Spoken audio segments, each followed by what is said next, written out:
Edmonton Sports Talk. My God, I loved it. My name's Jay Milne. #Blue. Our sports update deliverer. The Coop. I'm Zachary Kubish, and you're up today. You know what, Reid? You might be honest. All right, here's what's going on in the Nest.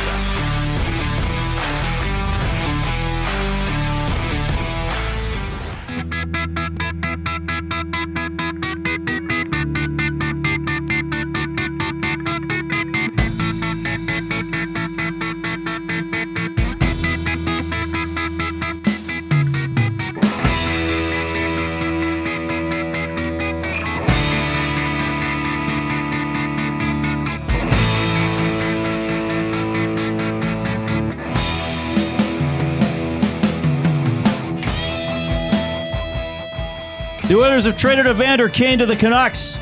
The Oilers get a fourth-round pick in this year's draft. It's going to be 117th overall. Elks play tomorrow in Winnipeg. What else do you need to know? Have a good afternoon, everybody. I need another day off. Oh, wait, we got to do this till 6 o'clock. Hope you're doing well. Thanks to Matthew Wannock for sitting in with me, in for me for the past couple of days. Jason Milne is here. The Coob, Zachary Kubish on the other side of the monitor, doing all the technical work. And yes, of course, that is your headline today. The Oilers' off-season work begins with a trade of Evander Kane to the Vancouver Canucks. So it's the fourth-round pick in this year's draft. Again, that is 117th overall. Evander Kane joined the Oilers back on January 27th, 2022, shortly after his contract had been terminated by the San Jose Sharks. He was excellent for the Oilers the rest of the way. He scored 22 goals in 43 regular season games. Then in the playoffs, he absolutely lit it up. He had 13 goals and 17 points in 15 games. He had a very memorable hat trick in about a 6-minute span in Game 3 of the second round against the Calgary Flames. Remember, he had that illegal check on Nazem Kadri in Game 3 against the Avalanche. He was suspended for Game 4, which was the final game of the season that year for the Oilers. They were swept by the Avalanche in the West Final. July 12th, 2022, new 4-year deal worth just over $20 million. And then this past season, did not play in the regular season, came in the playoffs, had decent stats, 6 goals, 6 assists, 12 points in 21 games. Wasn't that great as the Oilers lost fairly soundly in the Stanley Cup final. 1 year left on his contract. He is traded, so this frees up a little over $5 million on the Oilers cap. We will see what they do with it. Of course, probably a new contract for Evan Bouchard, probably one for Trent Frederick, and then trades or pursuits of other players to round out the roster. A lot of talk today on Evander Kane. We'll talk about some Edmonton Elks as well. We have a very special guest who's going to join us in studio in about 30 to 35 minutes. And we'll go to Vancouver a little bit later on to talk to Blake Price from the Sekeres and Price podcast to get the reaction there, what this means for the Canucks, adding Kane and some other work that the Oilers division rival might have to do in their offseason. How you doing, Jay? Reid, I am fantastic. I'm happy you're back in the seat, in the big chair.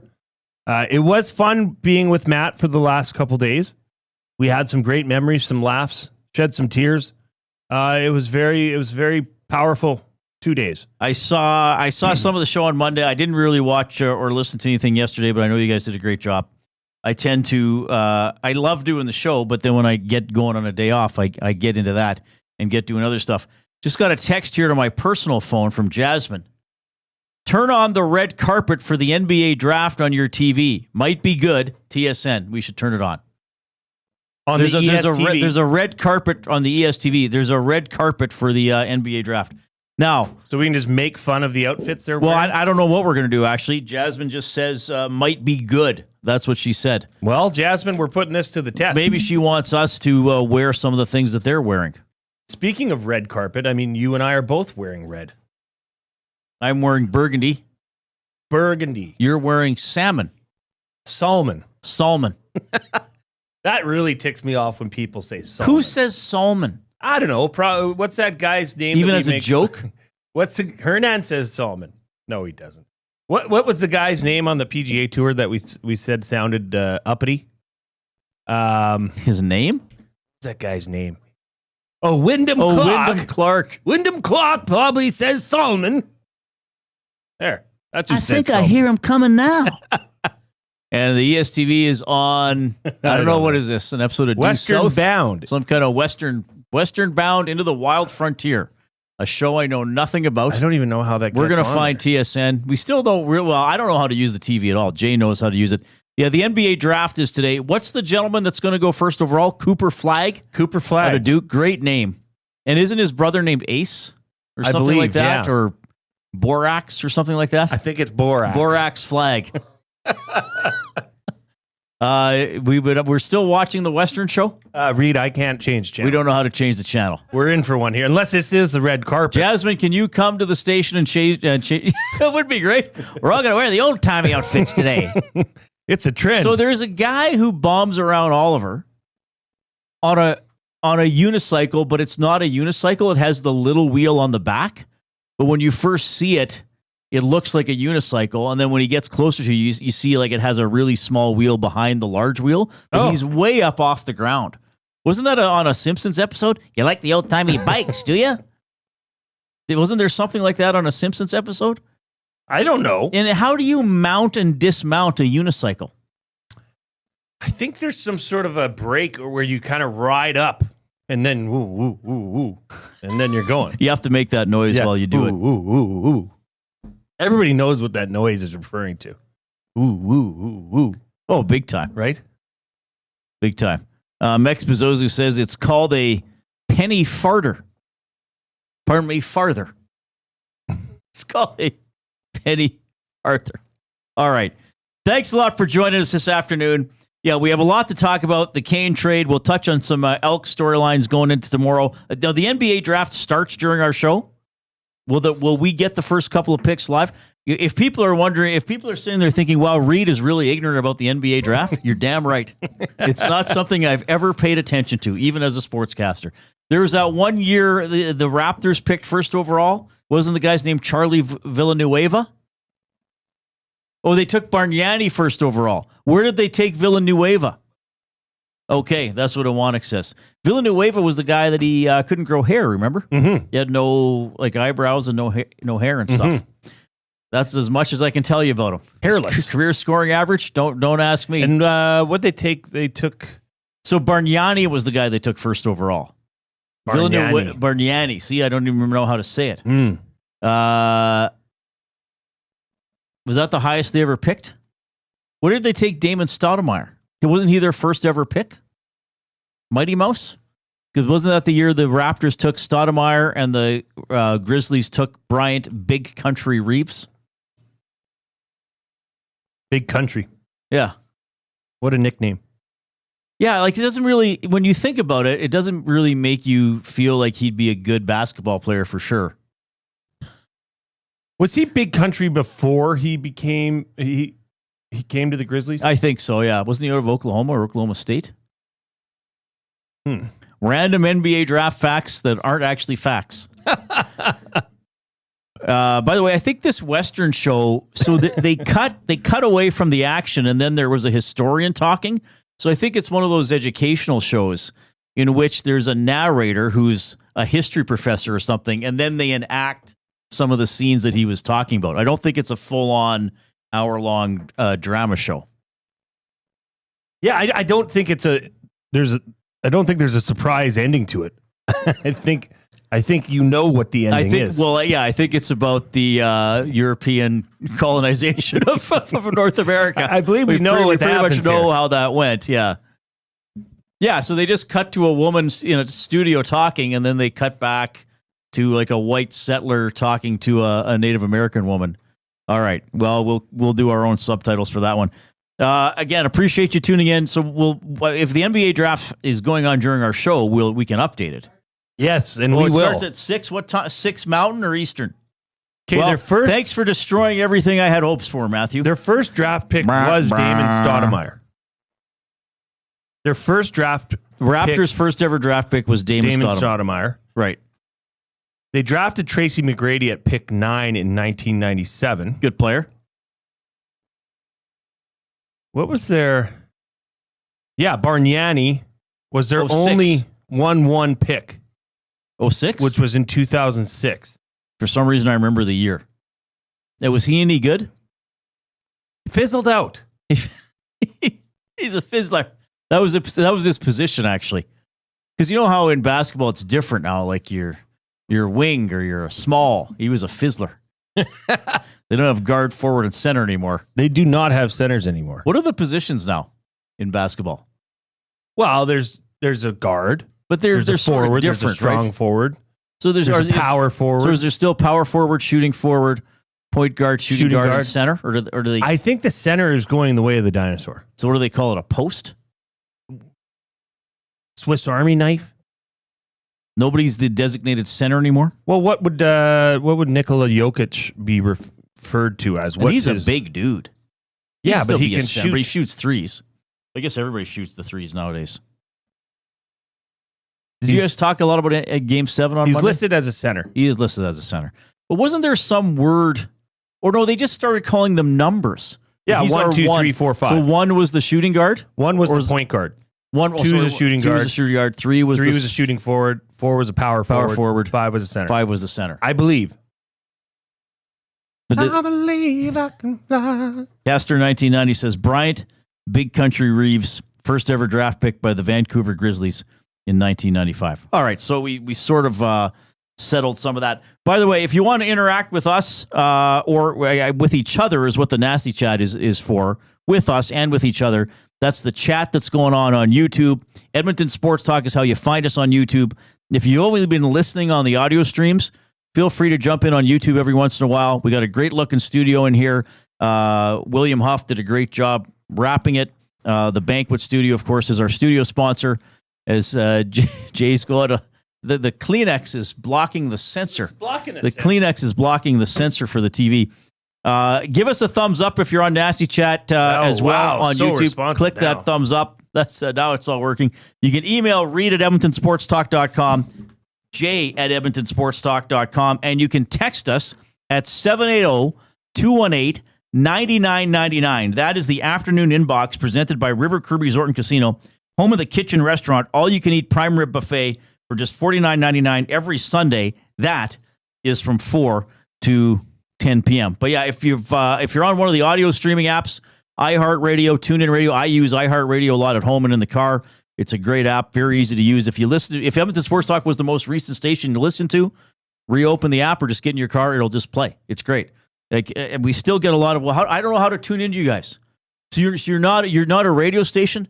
No, we basically are a radio station. You don't just use one of the old traditional wooden radios to access us. You can use your phone or your tablet or even your computer. Put it on your computer speed. I'll tell you something. Here's a little trick. Okay, just a bit of a secret. So say you work in an office. Yeah. Okay, maybe you have an office or a cubicle or something like that. Mm-hmm. Okay, go to YouTube.com. Mm-hmm. Put in Edmonton Sports Talk. Yeah. Hit start watching the show. Put headphones in. Oh. And then just open another window where you're doing all your work. Oh. And then people walk by and they're like, oh, look at Calvin. He's hard at work and he's probably got some soothing meditation music or maybe they think, I wonder what he's listening to. And then they go on and they're like, hey, Cal, what are you doing while you're working? Mm. He's like, Edmonton Sports Talk, baby. Oh. And then it spreads through the office like a happy virus. Hey, little trivia question for you. Hit me.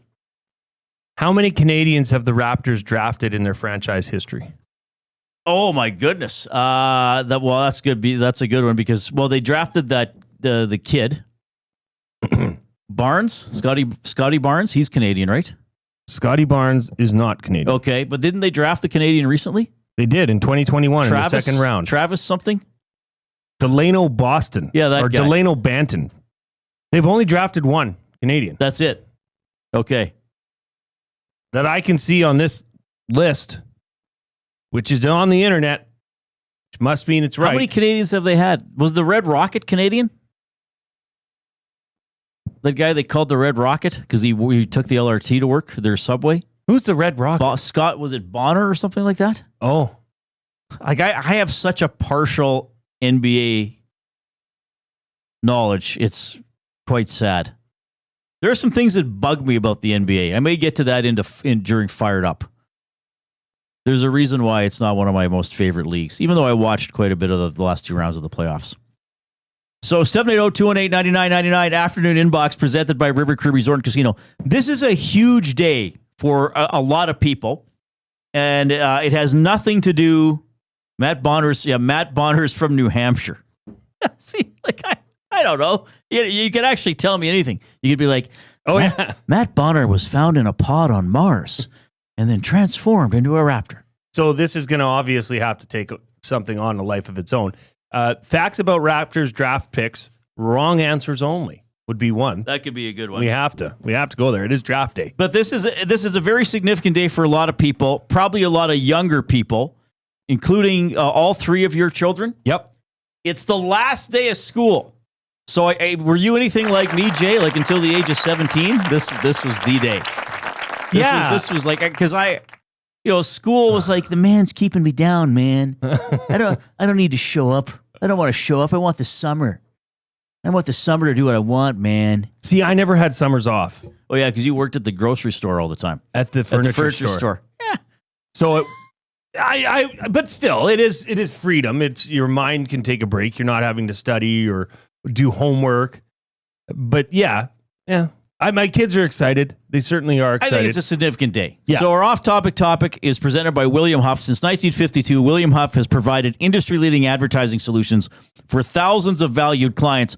Their unparalleled customer service combined with decades of industry expertise and a desire to make every job the very best it can be is what they call the William Huff Advantage. Visit their website at williamhuff.com or give them a shout, 780-454-4536. William Huff has done a lot of amazing work for Edmonton Sports Talk, correct? I mentioned how the studio looks. That's because of them. We got a beautiful sign outside the building here. We're going to have to move our sign, eh? Yeah. To the new place. We'll figure out a way to do that. It's in the talks. It's in the talks. Okay, so that's perfect. So William Huff, outstanding company, 780-454-4536, williamhuff.com. We would like from you a memorable story about the last day of school or a memorable last day of school. Ooh. Now, Jay, it's been a long time since you and I were in school. So even though we were excited about this topic, I struggled to remember. But I do remember when I wrote my final diploma exam in grade 12. It was in the morning, and I went golfing. I was like, to heck, usually I golfed with my dad, but he was at school because he was the principal of the school. So I just remember going home, getting my golf clubs. We lived a couple miles from the beautiful 9-hole Pembina Valley Golf Club. Sounds lovely. And I played 9 holes of golf by myself. I think it took 55 minutes. Oh, wow. I can't remember if Mom came and walked with me or not. She was not a golfer. She may have come and walked. So that's how I celebrated finishing grade 12. Like in the hours after I finished grade 12, I played 9 holes in less than an hour. I remember that. I don't really remember any other last days of school. What about you?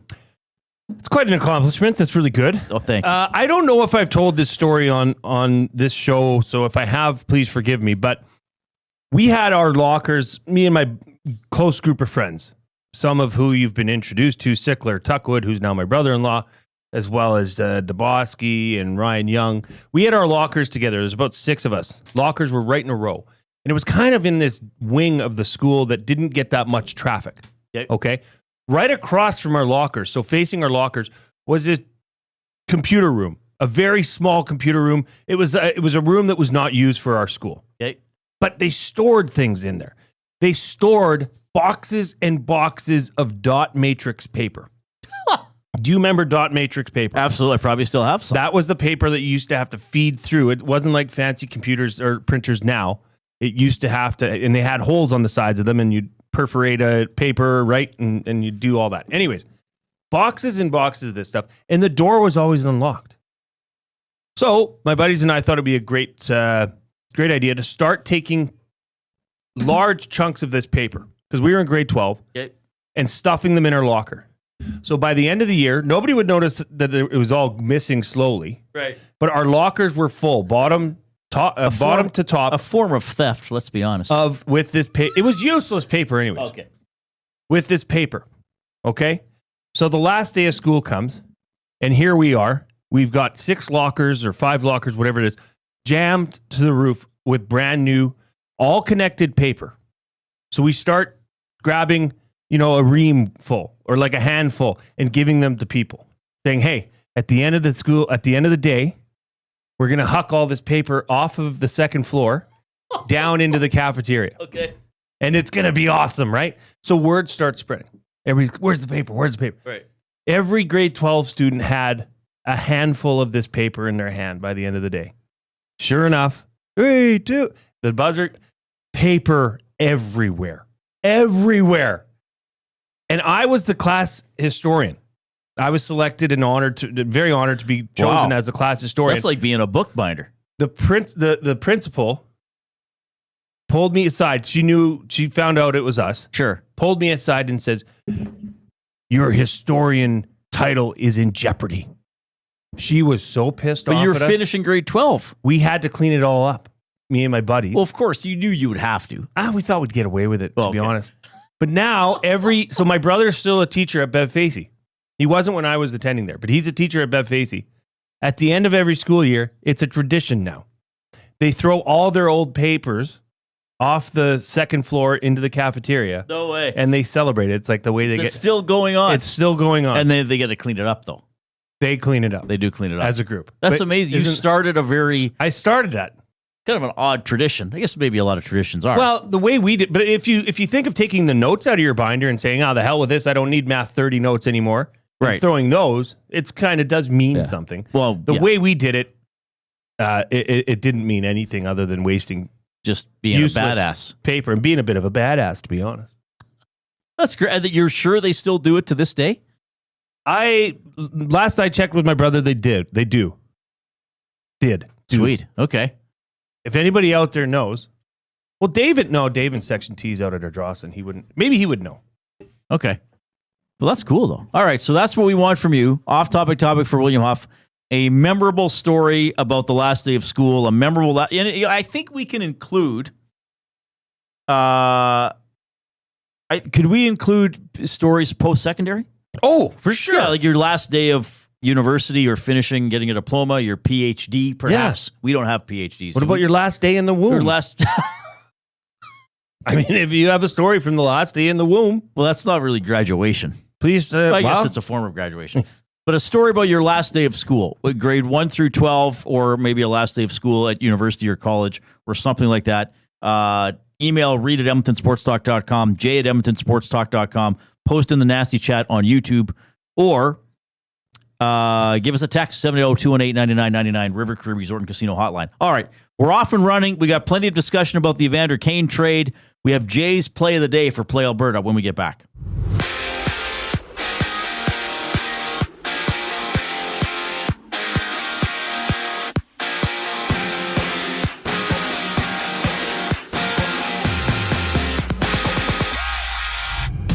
Evander Kane is now a Canuck, being traded from Edmonton in exchange for a 4th round pick in Friday's draft. Kane has 1 year left on his current deal worth over $5 million, with the Oilers gaining that cap space, having no retention on the deal. For the Golden Knights, 34-year-old Riley Smith has signed a 1-year extension with Vegas worth $2 million, having the contract include a no-trade clause. Smith had 40 points in 79 games last season, split between the Rangers and the Knights. Meanwhile, the NBA draft starts at 6. Mavericks pick first, Spurs choose second, Philly at third, having the Raptors with the 9th overall pick. In Cleveland, the Jays and Guardians play the second of their 3-game series. Max Scherzer takes the mound for Toronto. First pitch at 4:40. And 2 games are wrapped up. 2 games live. Padres up 1-0 on the Nationals in the 5th, while the Angels trailed the Red Sox 2-1 in the 4th. From Victoria, it's Riverhawks and Harbour Cats scrapping. Edmonton picking up a 8-3 win last night. Catch the game on any of EST's audio streams. That one goes at 7:35. This sports update is brought to you by Paramount Flooring, proudly serving Edmonton and area for over 30 years. Their West End showroom is open 7 days a week. You can shop online at ParamountFlooring.ca. Jay's play of the day for Play Alberta and much more brings us back on the other side of the break. I'm Zachary Kubish, keeping you up to date. 2 guys and a goalie. The Oilers might be interested in bringing Kapanen back. And the Oilers are going to talk to Connor Brown. And the Oilers are going to bring back Corey Perry. So over or under for number crunchers today, 1.5, Perry, Kapanen, and Brown returning. In a perfect world, I would take the under and just say Corey Perry. I do have time for Connor Brown. The Kapanen thing, I don't care for, personally. 2 guys and a goalie, presented by GS Construction. Tuesday and Thursday afternoons at noon, only on Edmonton Sports Talk, your clear choice for Edmonton sports. Friday's just got a whole lot more fun. Spin the wheel at the Banquet for your shot to win big and save on your bill. Spin, win, save. It's that easy. Details at thebanquetbar.com. The Banquet. Get real. Play hard. GCL Diesel has been serving oil country since 1972. From diesel cars to SUVs to pickups. From farm tractors to school buses to a big rig. From diesel generators to forklifts, GCL can test, troubleshoot, and repair all diesel fuel system components. Whether it's injectors, pumps, turbos, filters, or additive, GCL has the parts you need to keep your diesel running the way it should. For genuine diesel parts at wholesale prices, visit GCL Diesel in the West End or online at GCLDiesel.com. GCL Diesel. Diesel understood. Summer in Edmonton means three things: warm weather, long nights, and plenty of sports. From the lake to the links, you can boost your summer fun with hundreds of casino games, live betting on your favorite sports teams, and access to popular lotteries. All in one app, anywhere in the province. Download the Play Alberta app today and deposit $20 or more with promo code YAG50 to claim a $50 free bet. That's promo code YAG50 for a $50 free bet on us. Redeemable once per Play Alberta account. Remember, if you gamble, please use your game sense. Hey Edmonton, ready to take advantage of lower rates and better pricing? South Fort Chevrolet in Fort Saskatchewan has you covered. From rugged trucks to sleek SUVs. And with over 40 years in business, you can trust that you're getting the best deal on your new ride. As the proud title sponsor of the Nielsen Show, EST listeners can drive a little to save a lot with South Fort Chevrolet's transparent pricing and down-to-earth sales team. Visit us today in Fort Saskatchewan or online at southfortchev.com. Here's to the beautiful lakes and stunning landscapes Canada has to offer. And for the kayak, camping gear, and summer toys you use to enjoy them? Need extra space? Sentinel Storage. Try 4 weeks free. Visit sentinelstorage.ca. Happy Canada Day. Click, click, click. Must you click? Please, please click. Must you click? You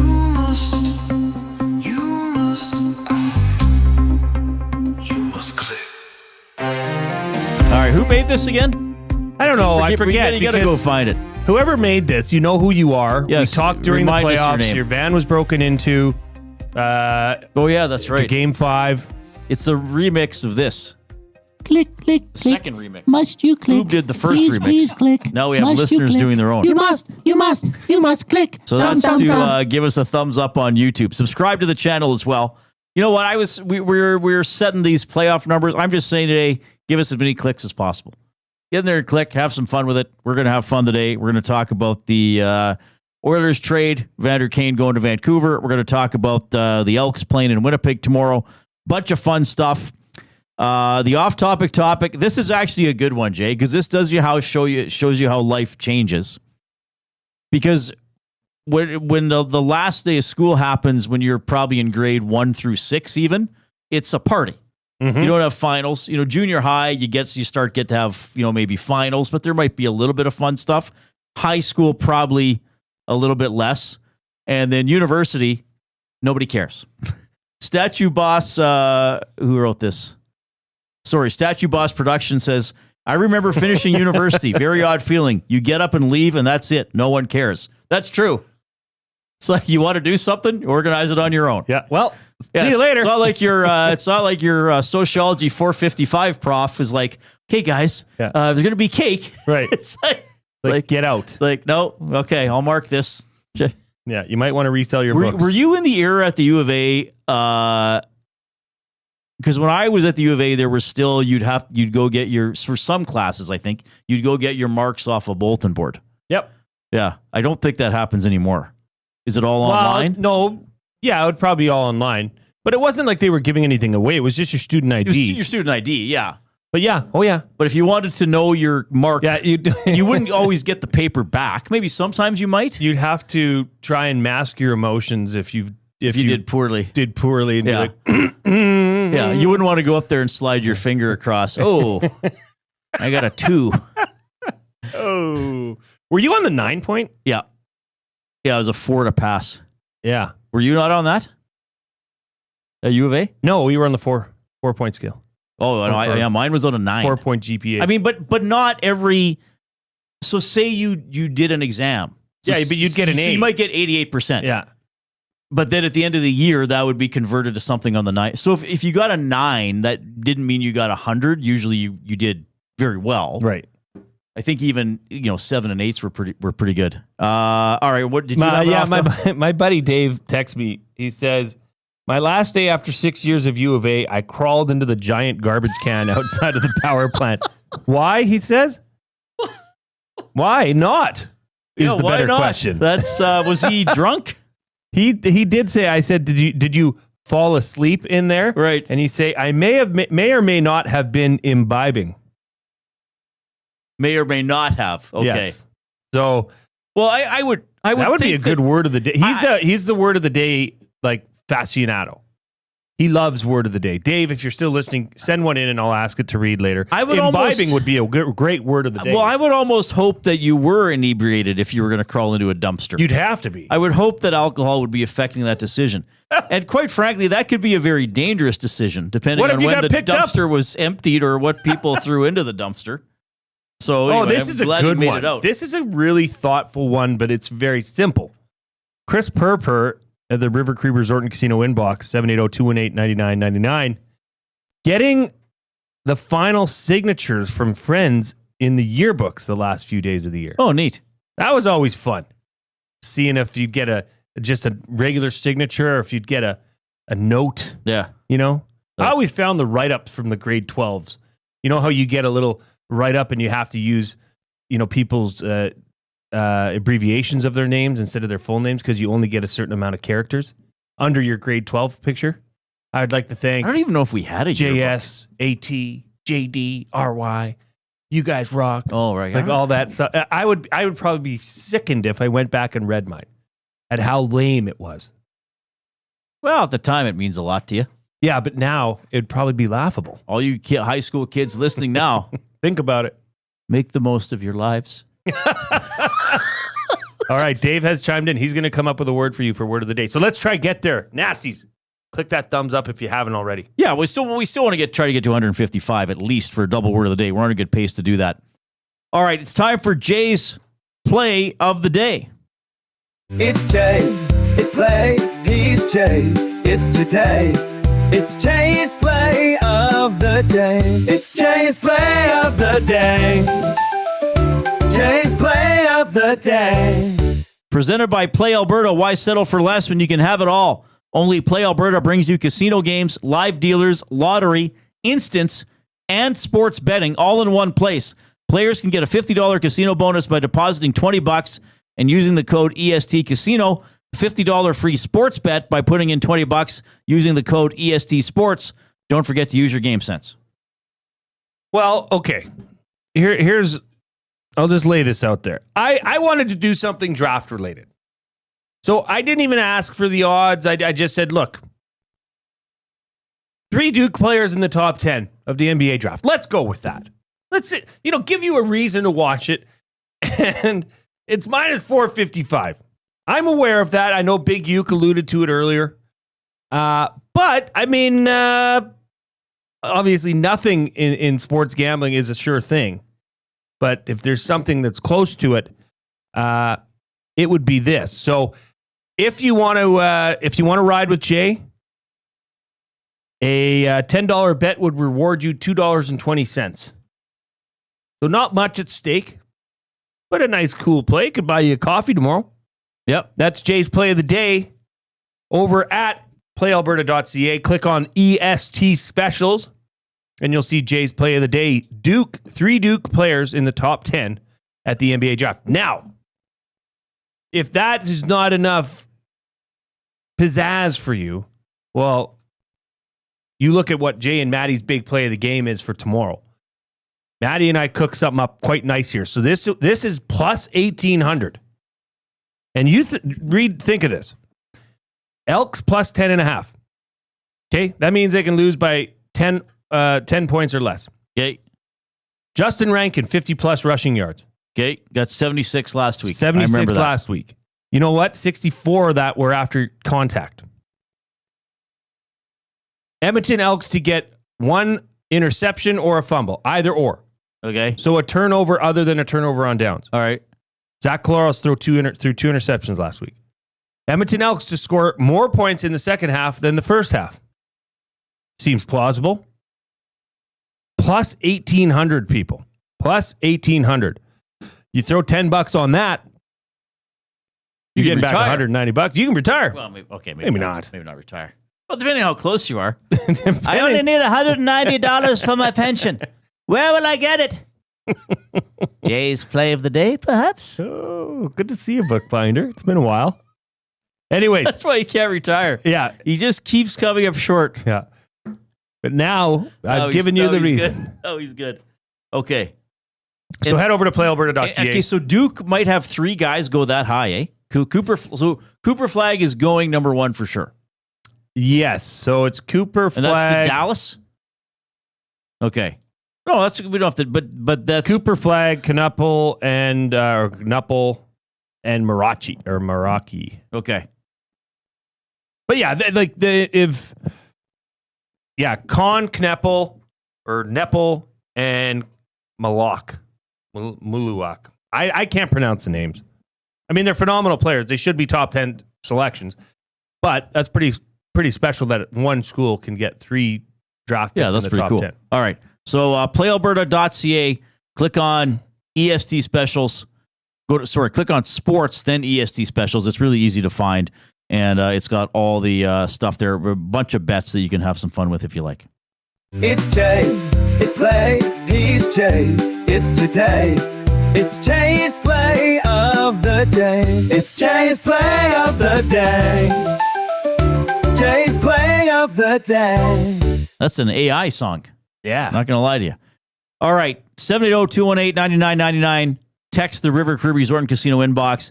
The Edmonton Oilers have traded Evander Kane to the Vancouver Canucks for a 4th round selection in the NHL draft, which is coming up here in a couple of days. Elks play tomorrow. Is David Beard out for a while? Was that 6th confirmed? game. Yeah, 6th game. Because what he missed practice, was it Monday he missed practice? He hasn't practiced all week. Hasn't practiced all week, but was it today they officially put him on the 6th game? Or yesterday? No, it's a bit of a blur for me with actually, Reid, I believe it was 2 days ago. I believe it was He's been on Monday. the 6th day that long? Okay. Oh, because they would have started practicing Sunday, right? Correct. That was day right. 1. So that's not good. All right. So they're probably traveling today then. Oh, yeah. Okay, so that's a loss on the O-line. Big time. Big guy. And he got hurt, I believe, going onto the field. Yes. Because I was watching him, and he jogged a few steps onto the field and went down. Now, maybe something was already bothering him, but that was a tough way to get hurt, or at least to have something. I am worried about this one. I don't know if it's only going to be 6 games. How come? Do you have some information? Like a non-contact, I don't, but I'm just looking at the facts. Okay. A non-contact injury running off and on the field where it was believed that there was calf issues leading up to that. Okay. Does not look good. That could be something where maybe the Achilles was involved. Seems to be happening a lot. Could be a calf strain. I mean, but something 6 weeks. I mean, that's the longest you can put a person on. Right. Yeah, and then they could put them on again. They can continue putting them on. Continue doing that. Okay. So they haven't spoken and said anything further than that. Who was the 49ers linebacker against the Chiefs? He got hurt. Right. Bouncing up and down. Yeah. Was that his Achilles? Or yeah. Popped his Achilles. Just sort of eagerly, and then he went to step onto the field. And he was one of their better players, was he not? Their best or second best linebacker? What was his name? Somebody to remember. This was the Kansas City San Francisco Super Bowl that went to overtime. Might have been. Yeah. But he was just bouncing up and down, sort of eagerly awaiting the punt to wrap up, and then he stepped onto the field, and down he goes, and he was hurt. Not exactly what happened with David Beard, but some similarities, so hopefully he's okay. Dre Greenlaw. Okay. Tore his Achilles in the Super Bowl loss. Yeah, geez, that's tough. Hey, Reid, we've got a first-time texter. Oh, my goodness. Hello, just wanted to say I've been a listener since day one. I've wanted to text in for so long now, but I didn't have a handle. Over the past 6 months, I've thought long and hard on what to be called, and last night it came to me while fishing. Hi, guys. I'm Dry Fly Mustache Guy. I listened every day while casting line on the crick. Thanks for all the laughs. Signed, Dry Fly Mustache Guy. Dry Fly Mustache Guy. Dry Fly Mustache Guy. Is out on the crick. Who knows? If Dry Fly, if you can continue to write like that, Dry Fly Mustache Guy, we might have to make a song or a little jingle for every time you never know. Dry Fly Mustache Guy texts in. Yeah, you never know. I mean, we have a lot of different songs. Dry. Click, click, click. Must you click? Please, please click. Must you click? You must click. Thumb, thumb, thumb. All right. Dry Fly Mustache. I loved how he said that he was fishing on the creek. So to me, he was not on the North Saskatchewan. No, he was on a creek. This would be more like the Mill Creek Ravine. Yes. Or perhaps fishing the mighty rivers of the Mill Creek Ravine. Or maybe he lives in a neighborhood where they have Beaumaris Lake or something like that. Right. Where the goldfish have taken over. Out fishes. Have you seen that? No. Like in those, they have those storm ponds. Yes. In these new neighborhoods. Yes. And I don't know if this is a myth. Maybe this is like a giant urban myth. But I've heard of goldfish that get flushed down the toilet, ending up in these storm drains or these storm ponds, and growing to massive sizes, and becoming an issue, like the size of trout, bigger than trout. Like Merlin, the wizard. Hey guys, trout. All right, we got a special guest here coming in. We have plenty to get to on Evander Kane. More on the Elks. Blake Price will join us out of Vancouver in a couple hours as well. But one of our city's all-time greats in recent years, 3-time CEBL MVP while playing with the Edmonton Stingers, went on to play in the NBA. Xavier Moon is going to check in a couple of minutes. Here comes the Coop.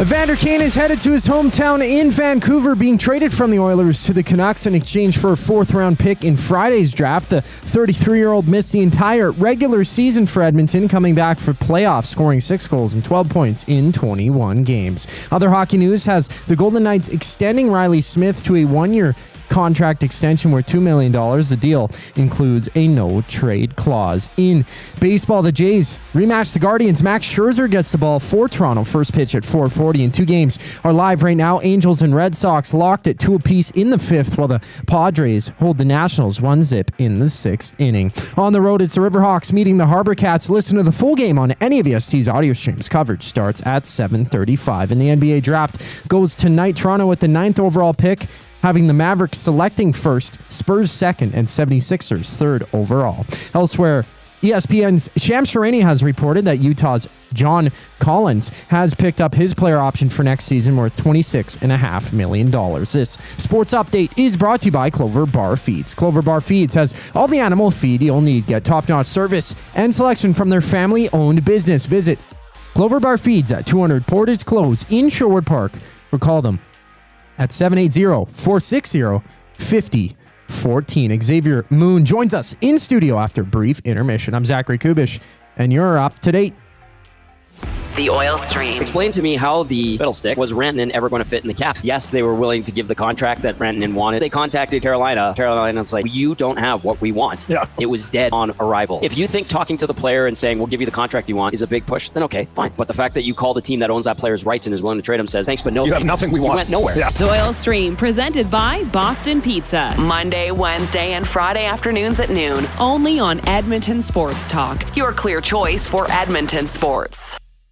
Gallo LLP is an Alberta-based accounting firm with expert chartered professional accountants in both our Edmonton and Sherwood Park accounting firms. Our experienced and innovative accountants provide financial advice that saves our clients money. Simply put, we help our clients protect their assets and grow their businesses. At Gallo LLP, they go beyond the numbers to ensure the continued success of your business. Reach out to Preet or John to discuss how they can help your business grow. Visit gallollp.ca today and see how they can help you take your business to the next level.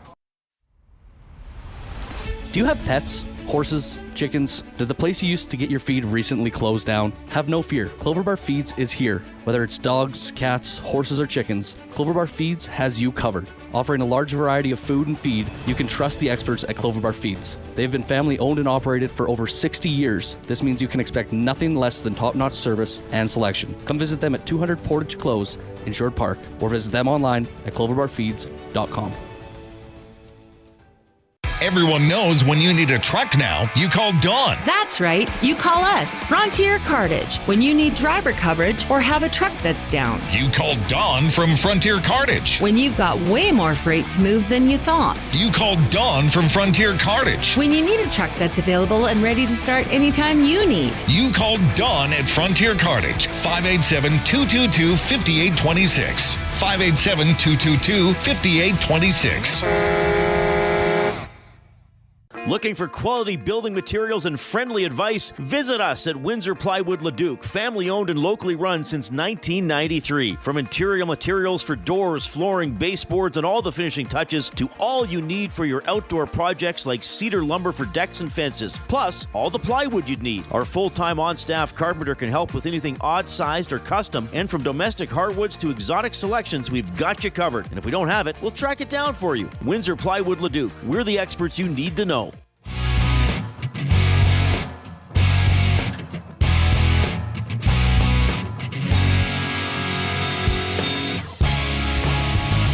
All right, good to have you tuning in this afternoon. Evander Kane traded to the Vancouver Canucks for a fourth-round selection in this year's draft, so the Oilers freeing up some money under the salary cap. How are they going to spend it? We'll discuss that as we move along through the course of the afternoon. Edmonton Elks, looking for their first win of the season, will play in Winnipeg tomorrow, so this show will be slightly abbreviated, but Jay has to work even longer. So the Reid Wilkins Show with Jason Milne from 3 to 5:30, Green and Gold Kickoff Show with Jay and Matthew Wannick from 5:30 to 6:30, and then they're on after the game as well. We got a very special guest in studio. Would you be the greatest Edmonton Stinger of all time? How can he be? I mean, that's got to be. If Jordan's listening, he's probably like, "Hey, Reid, what are you doing?" That's what I'm saying. I mean, maybe it's 1A, 1B. So we'll say that. Xavier Moon is here, former Edmonton Stinger, 3-time Player of the Year in the Canadian Elite Basketball League. You became a real fan favorite here. You did a lot of great things. You've gone on to some other great things. Now, is this the team you were just with? Is it Zenit Saint Petersburg? Is that how you say it? Yes, sir. And that's in Russia. Yes, sir. Okay, so here's the first question: How did you wind up on that team to begin with? I mean, I played summer league with the Orlando Magic, and then after I figured out I wasn't going back to the NBA, and then that became talks with my agent. I had a couple other teams, Jerusalem, and a couple other teams in like Turkey that I was talking to after summer league, and then they offered the most money. So that's how I got there. Okay, so I know there's tons of international. I mean, speaking of Jordan, like he's played in a lot of different, and Brody Clark I've gotten to know over the years as well. So life in Russia. I mean, a lot of people aren't fans of Russia right now. What was it like living there? You know, being an American there and all that kind of stuff. I mean, like I've been telling people, man, it's a lot different than what you expect it to be.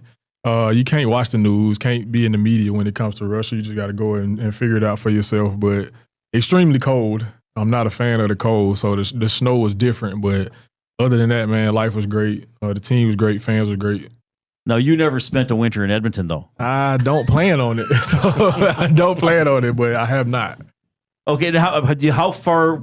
What was the scope of your travel? Like all over Russia? All over Russia. Usually we play in EuroLeague, so we're pretty much all over Europe. But because of the war, the sanctions, we're not able to do that right now. So we just play in the domestic leagues. We're all over Russia. And how was the quality? Like, how would you compare that league to the CBL, some other leagues you've experienced? Considering that we're usually in EuroLeague, it's a pretty high level league. But obviously the domestic league is a little bit different than the EuroLeague. But hopefully in a couple more years that we'll be back in EuroLeague. Okay.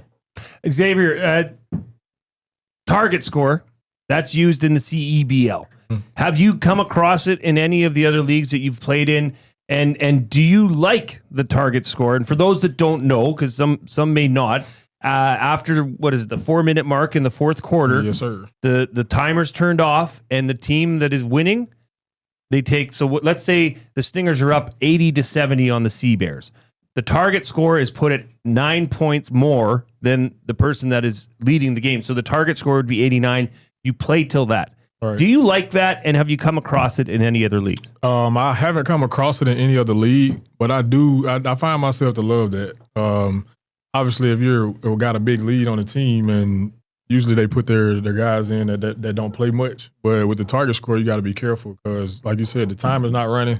You playing to a target score, so it's easier for teams to catch up to you. So I like the idea.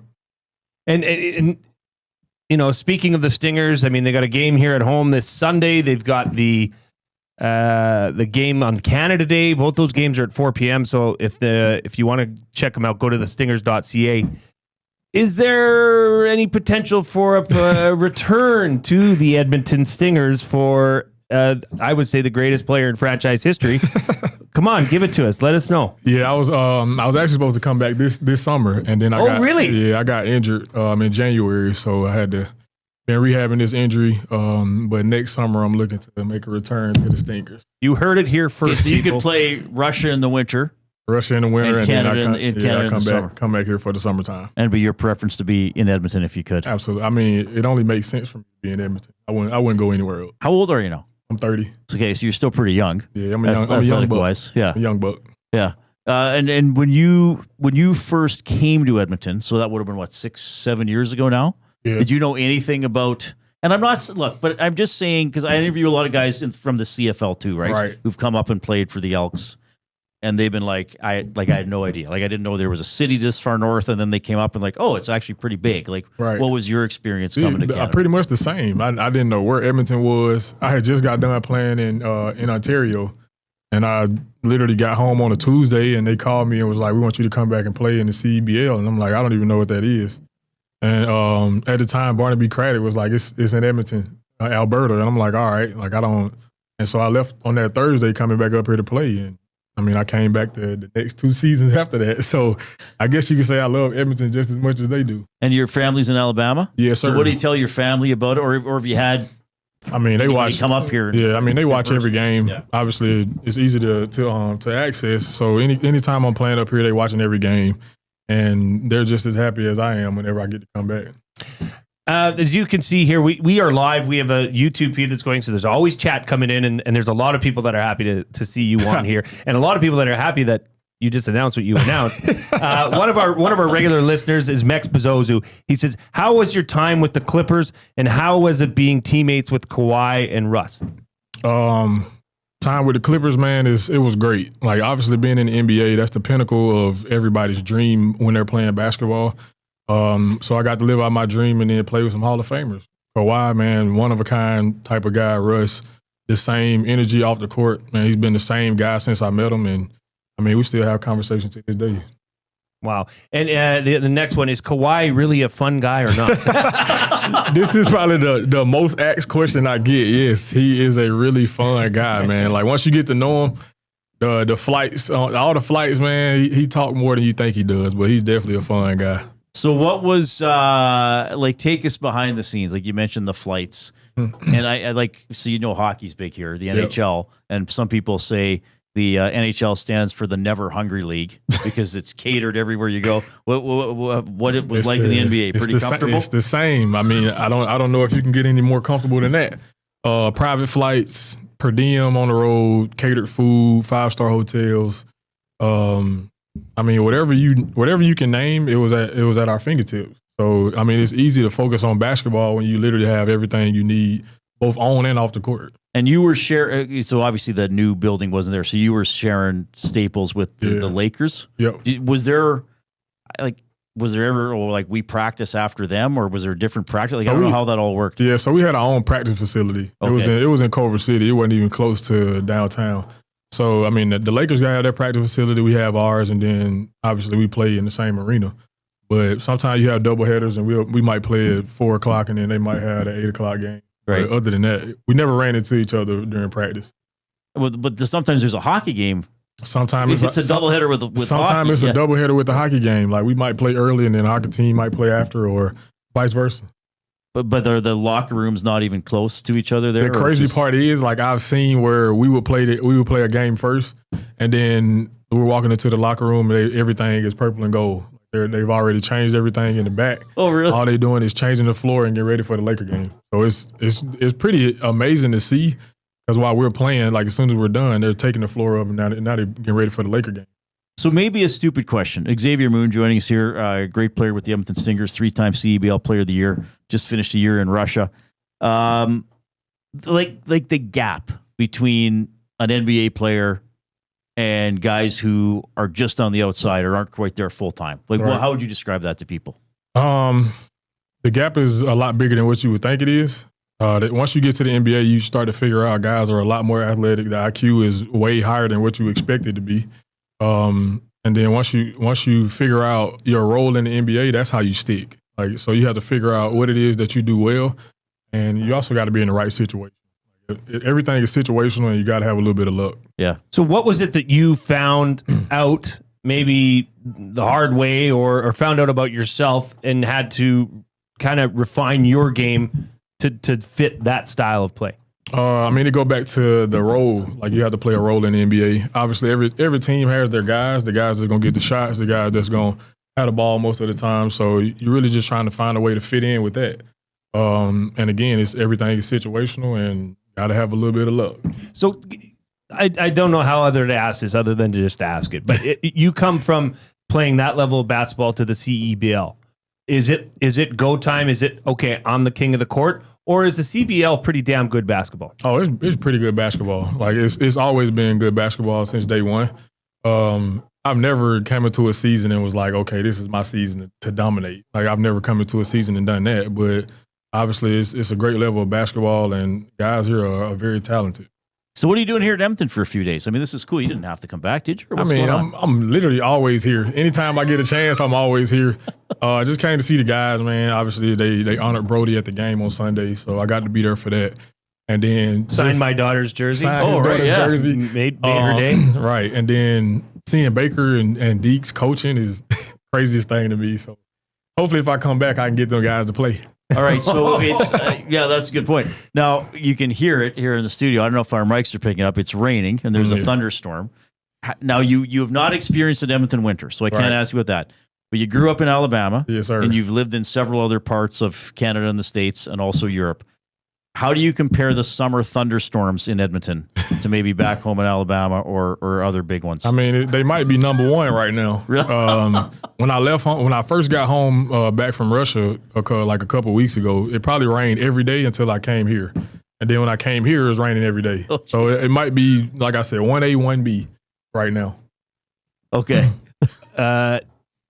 Crimson Tide? Absolutely. Or Tigers? No. Crimson Tide. Okay. Did you ever play football or want to? I played football in high school, and it was actually pretty good. And I regret not playing my whole 4 years of high school. Is that the one sport you think you could?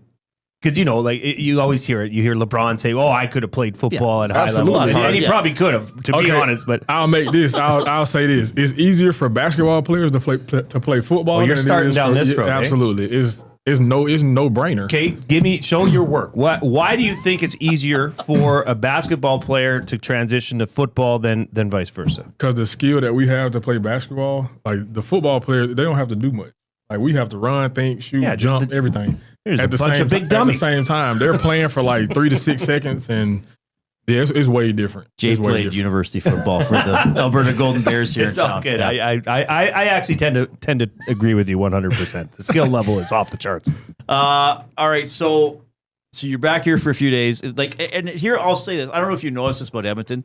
Even though we're over 1 million people, a lot of people say it's a big, small town, and everybody's so happy when somebody like you comes back or has roots here. Like I mentioned, a lot of the Eskimos and Elks players stay here after they retire. People they love. It's not quite the same with the NHL guys because of the money and stuff, but people love seeing you here and love that you speak positively about Edmonton, right? So we thank you for that. So that's really cool. I have to thank the city. The city showed love from the time I got here until the time I left. So, it's only right that I come back and show the love back to them. Yeah, that's such an awesome attitude. All right. People are asking, are you related to Jamario? Is that the name? Yeah, that's my uncle. That's your uncle. Okay. Yeah. So how much did you learn from him? I can say everything, from basketball to life. It's the conversations we've had from the time he got to the NBA to the time he was on his journey trying to get to the NBA has been, for me, it's been like a cheat code. Because it's basically like having somebody in my corner that's already did it while I was going through it. Right. So, asking him any type of question that I needed to ask, whether it was about the NBA or overseas or whatever it was. So, he's a huge testament to my success, to be honest with you. All right, we're asking about other sports. Can you skate? Absolutely. Not on ice. We talking about ice skate? Yeah. Yes. Not at all. Hockey. I tried it when I was in London. Like I stepped out there and I was like, this is not too stable right now. So I'm gonna stay away from that. So were you talking skateboard skate or were you talking rollerblade? See, I can rollerblade and I can skate with the 4 wheels. The ice skate, I leave that to the hockey player. There's probably like not a lot of that growing up in Alabama. I mean, it just depends. We rode bikes. Yeah, we didn't. Right. There was no skating, skateboard, none of that. We rode bikes. But then when you got to Canada, you're like, wow, people talk about hockey all year long. Yeah, I'm like, I didn't know hockey was that big in Canada until I got here. And I'm like, man, let me try this little skate thing. I mean, I never even got out there. I just put my foot out there on the ice, and I'm like, I don't like the way that feels. Did you get watching it all though? Or you kind of almost have to watch a little bit. I mean, I can't even lie. My first game I watched was Game 6 the other day. We lost. See, that's the thing. Like, I thought I was gonna watch and we was gonna win. I bought a jersey and I bought a Gretzky jersey and everything, and I was ready to go to the game on Friday. But you were gonna go to Game 7? I was gonna go to the game. Absolutely, I was in there. That would have been nuts. You realize that? I know that would have been my first game. That would have been my first game. Can you imagine that? Okay, hold on, everybody. He was on the verge of Xavier Moon's first NHL game. Would have been Game 7. Game 7. I was ready. Oh man, I was watching the game like I knew what was going on and had no clue. Well, you understand the basics, don't you? I do now. What's the question you would like to ask to Reid about the game of hockey that you don't understand? I mean, I don't. Somebody said it's pretty much like basketball. Well, it's 5v5. The goalies make it 6. Yeah, I mean, I don't know. I don't even know what question to ask. I don't even know where to start. Yeah, that's true. Well, you know what a goal. You know how a goal is scored. I mean, yeah. You know what a penalty is. Like you can't. Actually, there were no penalties in Game 6, though. They didn't call the power. Do you know what a power play is? I have no idea. Okay, so if Florida trips Connor McDavid, right, the guy gets a 2-minute penalty. He has to go off the ice for 2 minutes. So the Oilers get 5 skaters, and Florida would only get 4. That's a power play.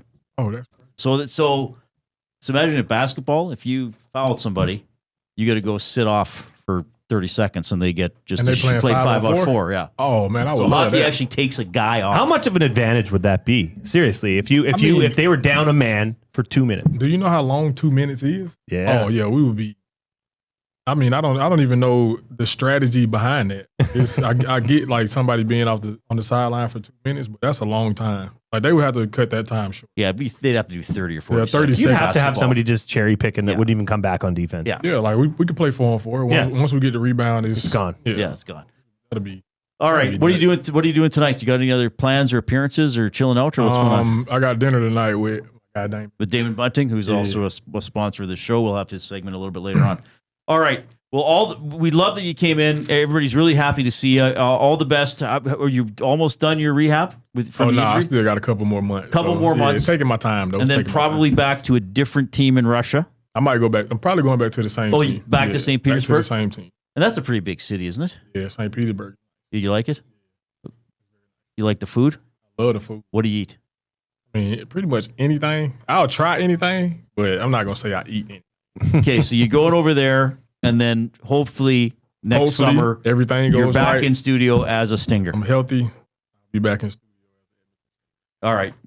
Well, first of all, thanks for everything you meant to the Stingers in Edmonton while you were here. We'd love to have you back. Thanks for coming in. This was awesome. Yeah, I appreciate y'all for having me. Yeah. All right. That is Xavier Moon. We had to call a quick timeout. We'll dive deeper into the Evander Kane deal when we get back. We got the 4 o'clock break right now.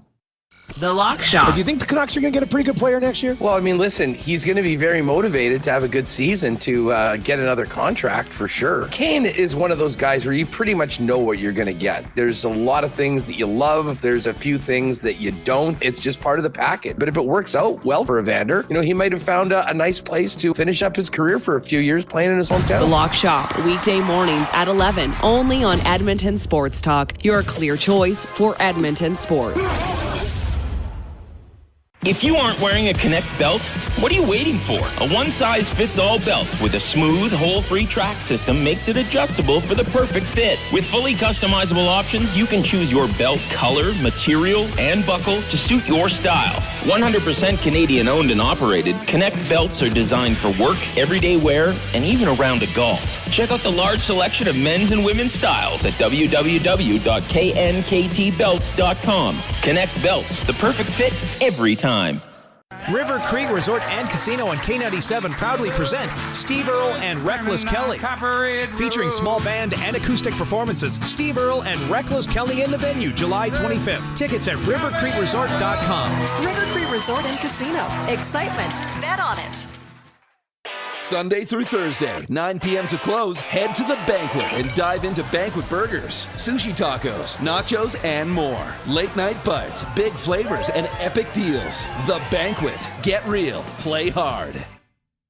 You've heard the name, but what does it mean? For over 66 years, William Huff Advertising has supplied signage from screen printing to digital to LED with design, production, and install in-house. It's a one-stop shop for all your signage needs. Edmonton owned and operated, William Huff has been trusted by the biggest companies and teams in the City of Champions and many others across the country to do the job. If you're looking for a way to get the word out about your company or event, they are the answer. Go to www.williamhuff.com. Their results speak for themselves.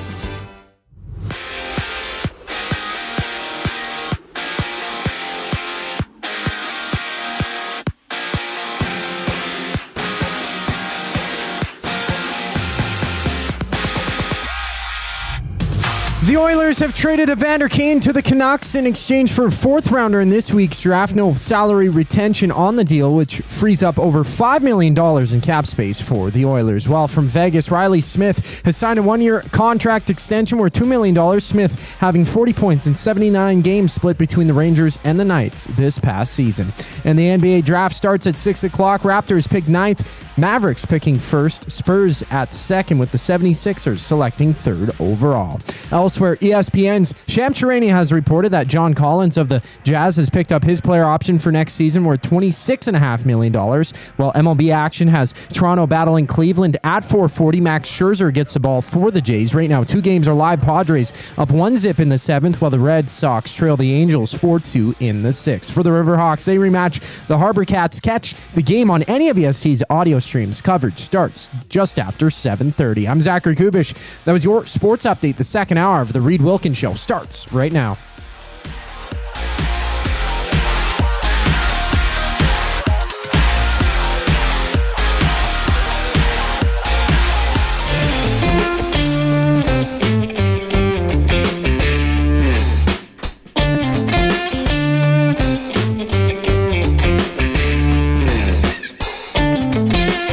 Thanks a lot for joining us this afternoon. Outstanding segment in studio. We're joined by Xavier Moon, former and possibly future Edmonton Stinger, 3-time CEBL Player of the Year. Obviously was in the NBA, was talking about his time with the Clippers, just spent the season in Russia playing for St. Petersburg. Unfortunately got injured there, but going through some rehab and probably going back to the Russian League for the winter. And then maybe next summer we have him on the Stingers again. Did we break that? He was great. He was awesome. Do you think that's like the first real live breaking news we've gotten? Like just us? No. No? Well, we've done other stuff. That was pretty cool. But that was pretty cool. Yeah. No, he's a great interview. I mean, it's true. Edmontonians love that. Because here we are, this little northern city that's actually not so little anymore, but that nobody knows anything about. And we love when people come from other parts of the world and are like, oh, wow, I got connections here now. So he comes back, sees Damon, sees some former teammates, going out for dinner tonight, spends a few days here. Awesome stuff with Xavier Moon. And you know what? Like everybody knows, I like the Stingers. I like watching that up the CEBL. I think they've done an outstanding job with the Stingers and that league. I think they've done a very good job. And this just summarizes it, okay? Sunday's game starts at 4. Right? Canada Day game starts at 4. They're not too bullheaded to try and push that game to 7 o'clock. You know, you have plans Canada Day. You have plans Sunday night, and maybe you got to go to work Monday morning. You know, everything they do is right. It's family oriented, and it's very good entertainment. It's the best bang for your buck. I mean, Riverhawks is up there as well. Very affordable, very good entertainment. And I mean, the 4 o'clock games on Sunday, the Oil Kings do that. So, you know, a lot of they get it. It's geared towards other teams, non-Oiler, non-Elk teams have done and you never know who you run into. Like an Xavier Moon. Yeah. No, he was an incredible interview. I mean, he's well-spoken. And, and this is what I think, and this is what I love about this job, is you get to talk to a lot of people who love what they do, right? And you understand why they enjoy playing, coaching, managing, mentoring, whatever. And Xavier totally in that category. And do not mistake his favorite NCAA team. It's Alabama. It's not Auburn. He is not an Auburn guy. Yes. Not a Bo Jackson fan. All right. Not a Charles Barkley fan. I would imagine. Oh, that's right. But Barkley was Auburn as well. Yes. Bo Jackson, Auburn. The Tigers. And then, what was he? Kansas City Royals. And the Raiders. Did he play for anybody else? Did he have another baseball team? I can't remember.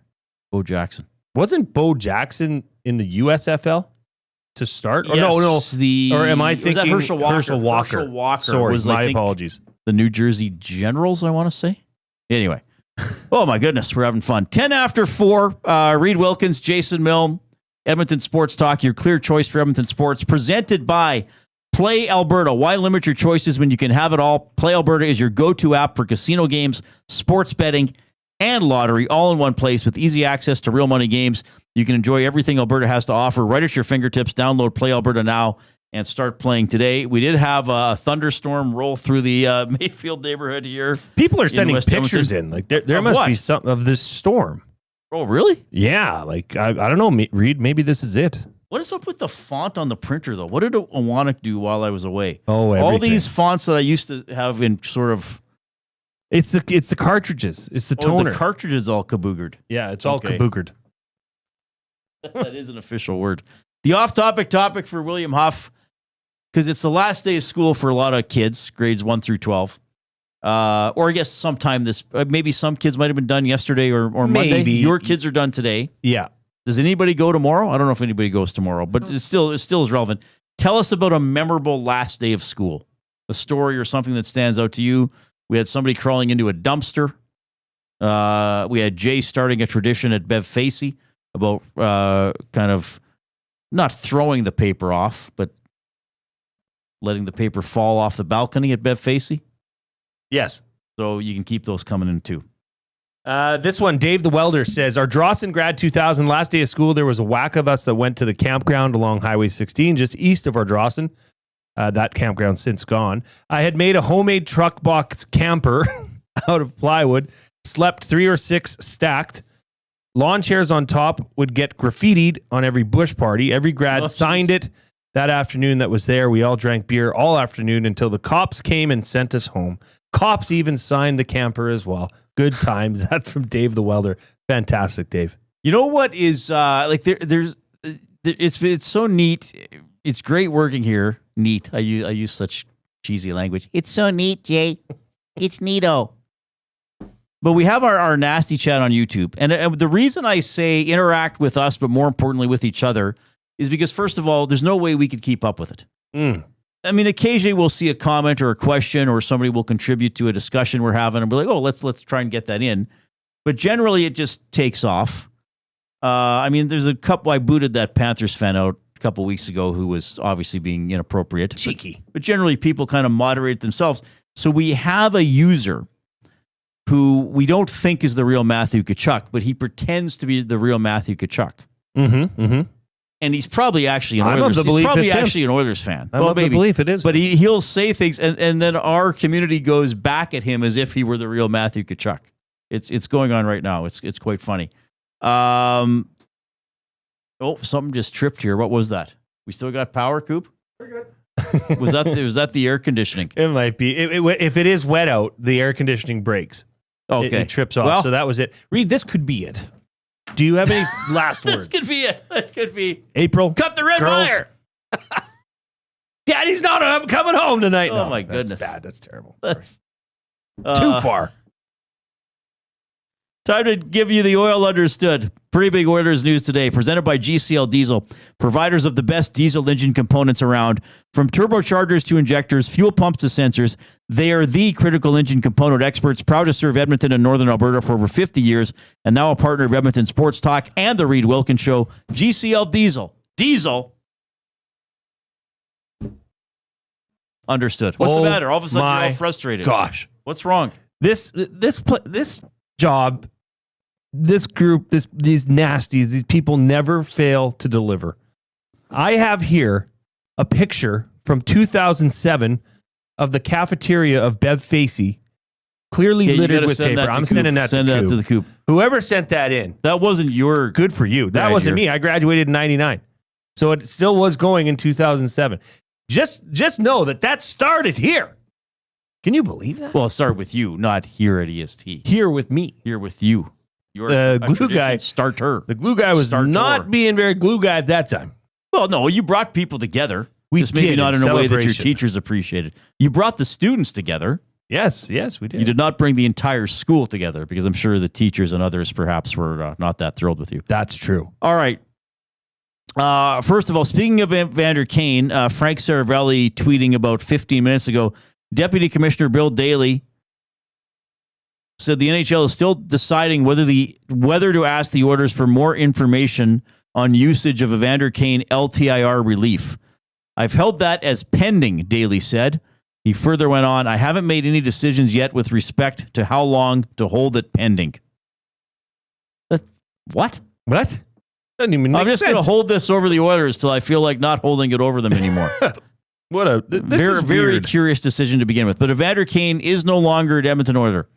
He was traded today to the Vancouver Canucks for a 4th-round pick in the upcoming draft. According to Puckpedia.com, excellent website. I'm sure many of you have used it. If not, I recommend checking it out. According to this, the Oilers now have $16.2 million in cap space. Before we get to that, my surprise level for this trade, Jason Milne, 0. I was going to guess 0. Yours? 25%. Okay. Surprised. You thought that there was a 3/4 chance he might be back? Yeah. Or traded somewhere else? No, I thought that this was, if there's a year to keep Evander Kane, this was it. He's healthy. He's going into a contract year. He might play his little butt off and surprise you in the hopes of getting a larger contract. Now, at the same token, Reid, I'm not completely naive. I know that this team needs to dump some salary. So doing this and having no retention, still getting a draft pick out of it. I mean, was this as perfectly executed by the Oilers as it could have been? I guess if you were going to quibble, and we do this sort of thing with Oilers stuff, first of all, yes, no retention. That's big.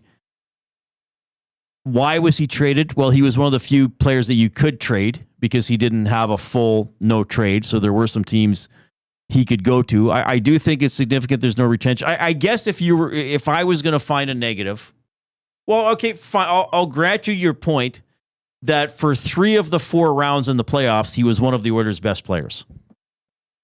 This year? Yes. Yeah, absolutely. I mean, obviously he didn't have a great cup final. No. A lot of guys didn't, but I think you didn't see what you were hoping for him. I thought he got off his game going after Tkachuk. I think I even said, Jay, I might have even said at one point in the second round, Kane might be their best all-round forward. Yep. Because he missed the first game against the Kings, came back, made some big plays against LA. I thought was pretty good against Vegas.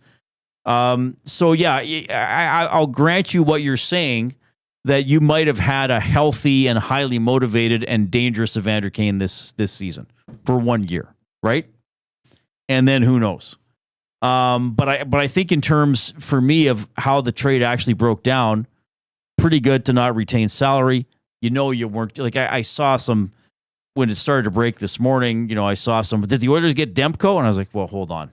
Right. It's not Kane for Demko. If Demko's in this deal, there's something else going on, which there wasn't. Kane, by the way, announced it himself before the two teams did. Yeah, saw that. I guess, though, if I were going to find something else to complain about, and personally I'm not too worried about this, I guess you could say, well, he went in the division. I guess you could say, well, the Oilers are going to play him 4 times as opposed to 2.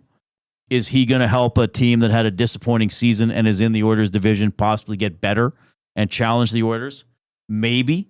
But I think the Oilers obviously want to use this money elsewhere, whether to, I guess it depends how you look at it, pay Bouchard, pay Frederick, or go after other players in trades or free agency.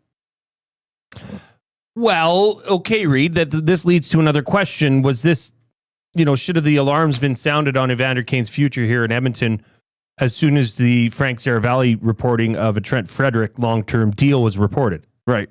I mean, is this one step leads to another? Is that the long-term plan, is to have the grit and sandpaper and scoring that Evander Kane brings or can bring to be replaced by a younger, cheaper player?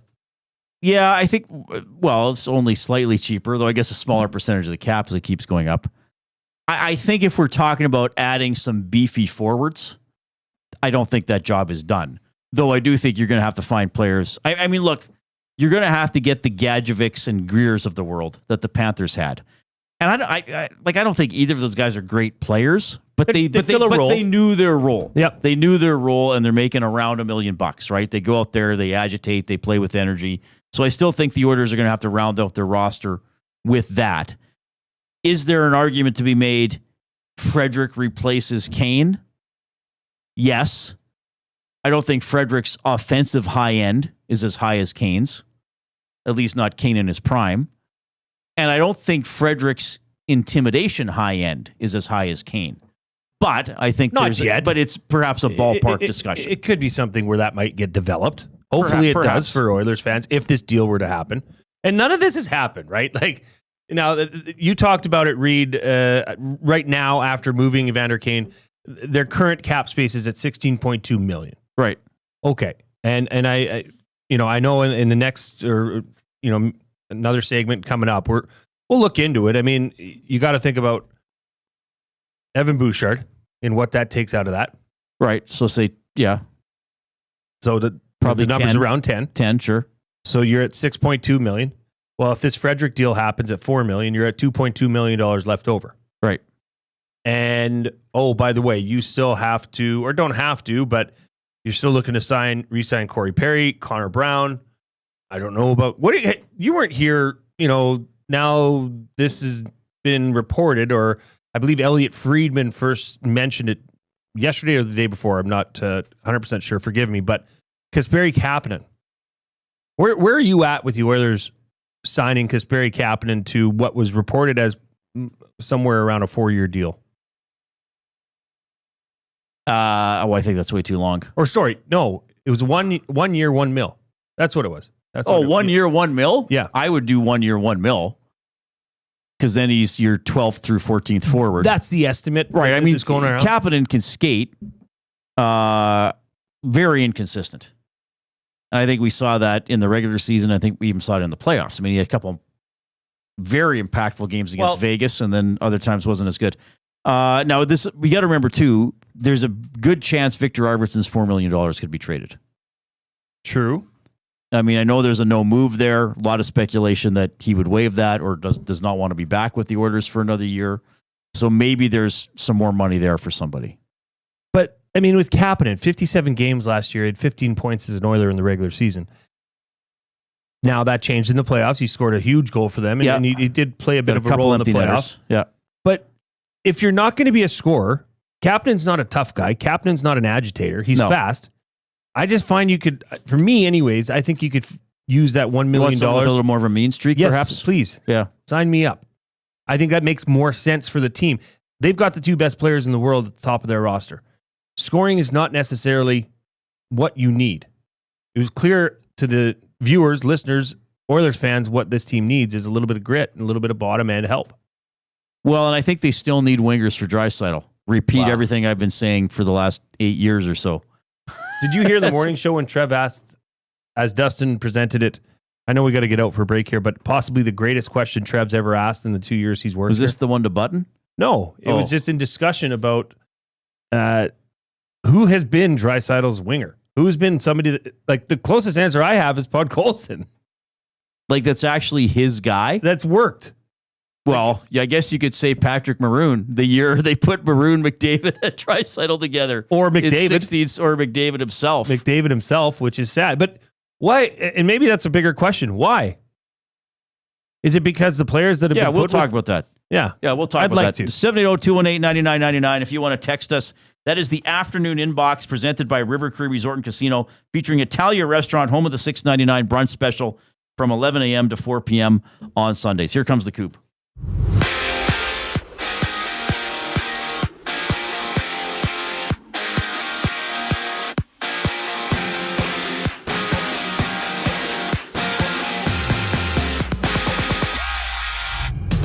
Evander Kane is now a Vancouver Canuck, being traded from Edmonton in exchange for a 4th-round pick in Friday's draft. Kane has 1 year left on his current deal, with the Oilers gaining just over $5 million in cap space with the move. And for the Golden Knights, 34-year-old Riley Smith has signed a 1-year contract extension worth $2 million. The deal includes a no-movement clause.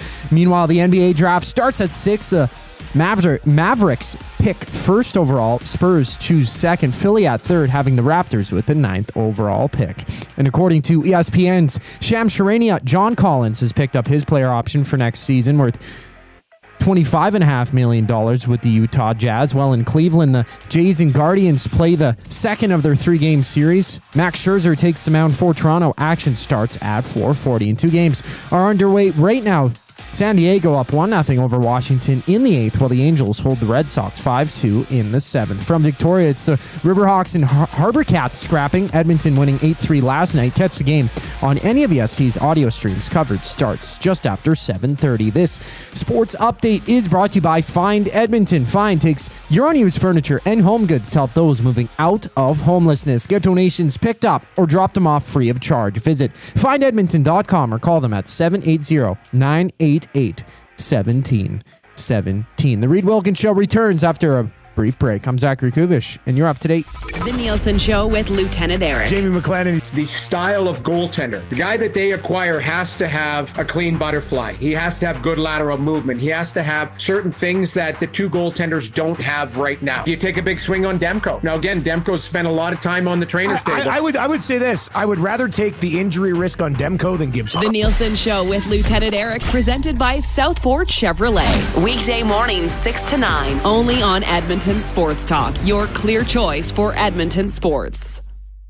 Got some gently used furniture or home goods that need a new home? Find Edmonton is here to help. Every month we furnish over 100 homes to those transitioning out of homelessness, and we need your gently used furniture and home goods. Drop off at 5120 122nd Street or call for free local pickup. Just visit findedmonton.com to learn how your donations can help create a home for someone in need. Plus shop our thrift store, in-store or online, with proceeds benefit those moving out of homelessness through housing supports. Visit us at findedmonton.com. Find Edmonton, supporting our community one home at a time.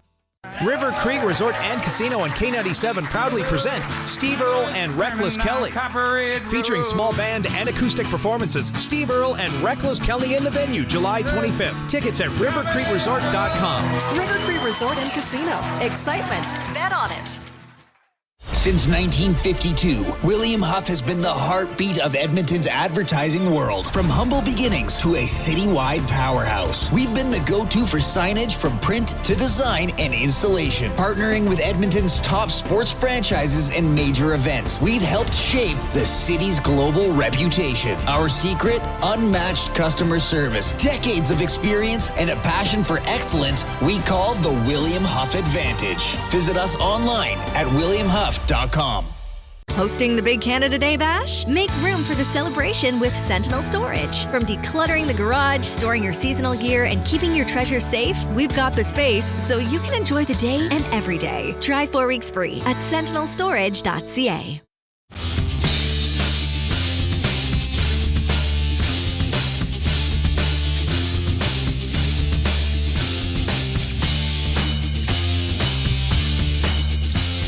Hope you're having a great afternoon. Along with Jason Milne, I'm Reid Wilkins. Zachary Kubish is here as well. We are in the Banquet Studio. Craving a late night snack? Check out the Banquet's new late night happy hour menu. Sunday to Thursday, 9 p.m. until close. Enjoy favorites like sweet and spicy lettuce wraps or the Banquet Burger at happy hour prices. The Banquet. Get real. Play hard. Off-topic topic for William Huff. Give us a memorable last day of school story. This would be the last day of school for a lot of kids, I guess grade 1 through 12, probably some point this week, if not today. Yeah, it means not having to get up at 6:45, unless you want to. Yeah, you could. You could. How many kids are early risers? You don't hear a lot of 10-year-olds saying, well, I like to get up at 6 a.m. and tackle the day. My daughter, Rose, is 10, soon to be 11. Okay. She gets up every day at 7 a.m. Weekends included? Mm-hmm. Wow, good for her. But it's usually because I think she wants to control what's on the what cartoons are being watched. Oh, she's that.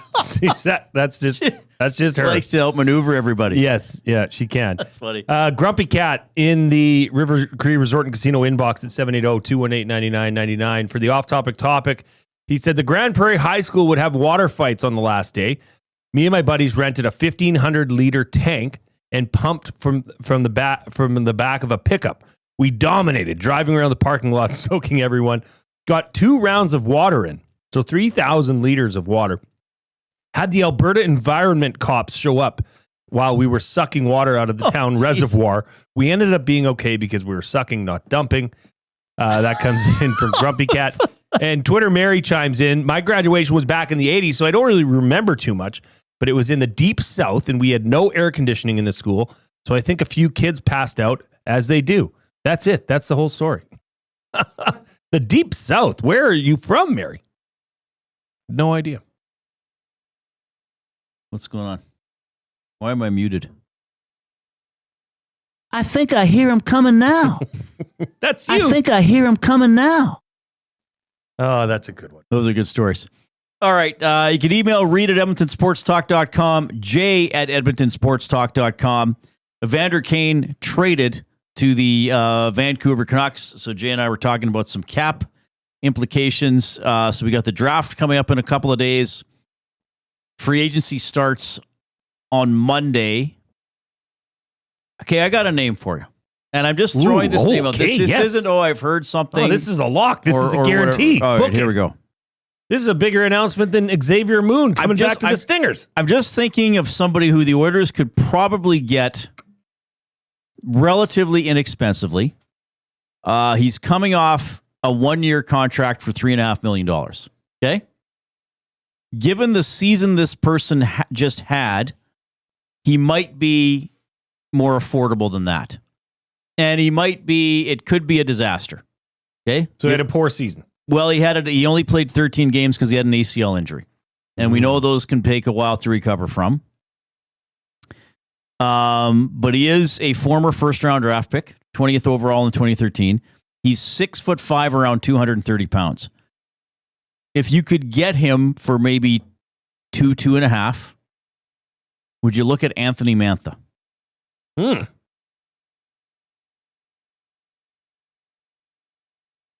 I mean, they're going to have to find somebody affordable who might have the upside of being able to score and having some size. In 23-24, Anthony Mantha played 74 games, split between Washington and Vegas, and scored 23 goals. His previous 2 years with Washington weren't great. I mean, you have to go back to 17-18 and 18-19 when he had 24 and 25 goals respectively. Other than that, he's kind of been in the teens, but he had 23 goals in 23-24. Last year with Calgary, he only played 13 games. He had 4 goals. So that is on pace for a 20-goal season. But he didn't get to play the whole year. 30 years old, 6'5", 234 pounds. Is that what excites you the most? Yes. Is the size and that of if he it. could actually finish. Intriguing. You love the guys like McDavid and Draisaitl that are threats to score 60, 50, 40 goals. But then you got to balance out your roster with some guys who could get you around 20. So, and Calgary's not going to be re-signing I don't him? know. I'm just saying he's a free agent. I'm just throwing names out there since that's what we're doing. Because you can look at you can look at some of the bigger name free agents that are going to be costing a lot of money. I don't know if the Oilers can be in on all those guys because of the cap situation. So I was just looking at the list. This is just a name that struck out to me. I mean, again, going with at Puckpedia, they have Mitch Marner at the top of their list, right? He's going to make tens of millions of dollars. What is that Marner contract going to look like?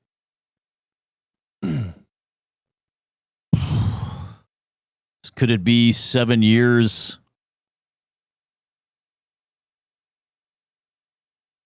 Is that Draisaitl numbers? Well, okay. If it's 7 years, $100 million, how much is that per year? I got to get my calculator. That would be 14.3. Yeah, Draisaitl numbers. So he might get 7 years around $100 million. So I mean, the Oilers aren't going to be in those discussions, right? Can't be. No. So I was just scrolling down the list, and then I thought, okay, there's a guy who is big, has scored in the past, isn't ancient, and might be at the point of his career where he might have to say, like, well, because of how my last 2 years has gone, I can't get in there and ask for $5-6 million. Well, clearly he can't. Let me ask you this then, as somebody that's been around a few contracts and a few free agency days. The previous cap hit for Anthony Mantha was $3.5 million. Coming off an ACL injury, I don't think anybody's going to offer anything. Would you suppose a 1-year deal? For a guy like Mantha? Yeah, probably. And what would it come in at? That's what I'm saying. You'd have to hope he will play for less than the 3.5 Calgary gave him. Do you think you could get someone like that for 2.5? Maybe. I mean, he's still a guy who has scored in the past and is a pretty big guy. But I certainly can't see him getting a raise. I think that would be unlikely. I like that. I think that would be. I mean, the size off the bat is something that would entice Oilers fans. What about Matt Savoy? Where does Matt Savoy now fit in with this team, and what role do you think he plays next year? Because I mean, looking at what the Oilers are going to have, is Matt Savoy not going to have to play a role? Well, they're going to need cheap players on the team, exactly, and most teams do. Is that your third line center? No, because Frederick's the third line center. I think Savoy would have to play wing in the top 6. You think so? Like, what if Savoy could be a winger for? Like, that's the ideal. Draisaitl. Is that Savoy? What did I say? I'm agreeing. So that Savoy would have to become a winger for Draisaitl. I think Frederick's your third line center. I think Henrique gets pushed to the wing or the fourth line center. But I also think you have to factor Noah Philp into this, at least off the start of the season. I mean, is that another player that you would hope?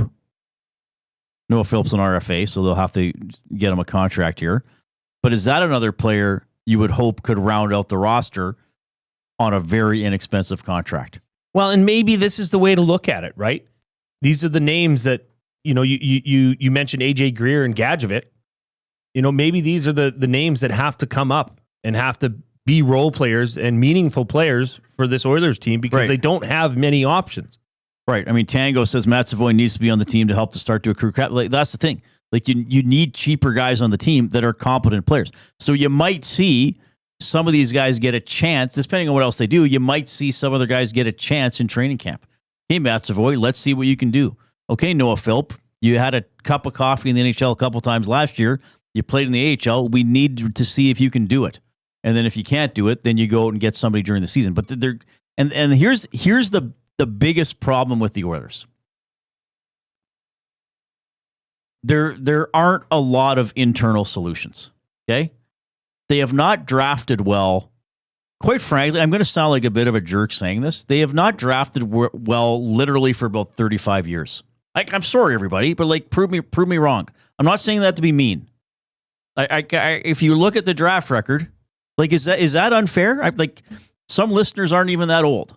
Some people in our chat will be that old. Am I being a jerk by saying the Oilers have not drafted well for about 35 years? I mean, they've missed on some number ones. Go look at all their draft classes and find one where it's like, holy crap, that we kicked the leagues. We had one of the best. I mean, of course, you can find good guys and depth guys that have played. But I would say for a long, long time, the Oilers have not been a great drafting team. Maybe Rick Pracey and this regime. But they drafted Connor McDavid, Reid. You know what I'm talking about. I appreciate your humor. And then now that they've been good, they've been doing what a lot of good teams do in their cycles. They trade away draft picks and they trade away number 1 picks. In some cases, before they even take them. In some cases, after. I remember Reed Schaefer from Spruce Grove. I think he was in the Ekholm deal. So that, to me, that's the biggest concern about the Oilers is that they don't have a lot of internal solutions. Now, maybe Philp will be one, signed as a free agent. Maybe Savoy will be one. Well, he was traded, but I guess you can still count him as a prospect. So That's the biggest problem, because if you're constantly, I guess here's the best way to put it. I'm not the first person to say this. It's hard to build your team through trades and free agency. You can supplement your team. You can make significant moves to supplement your team with trades and free agency, as the Oilers have done. Zach Hyman was a free agent. Matthias Ekholm was a trade. Great moves. But you have to have sort of a foundation of your team with draft picks or, free agents from scouring the bushes, like getting a Noah Philp that help your team. Now, yes, there's Sam O'Reilly, there's other players, but are there a lot of internal solutions for the Oilers? Are there a lot of guys that you say in the next 2 or 3 years, he's going to be the cheap guy that's the third line left winger or the fourth line center? I don't know if there are. Just saying. Twitter Mary says Mantha is too slow. Lucky Charlie says Dustin and Tommy suggested Bukestad today. I'd prefer him over Mantha. Yeah, that's fair. That's a fair comment about Mantha's speed. But I'm just throwing out there a guy that you're taking a bit of a chance on him. A cheap chance, and maybe he can score 20 goals in the right situation. I mean, yeah, I'd love to look at the top of the list and say get some of those guys, but it's unlikely you're going to be able to pay those guys.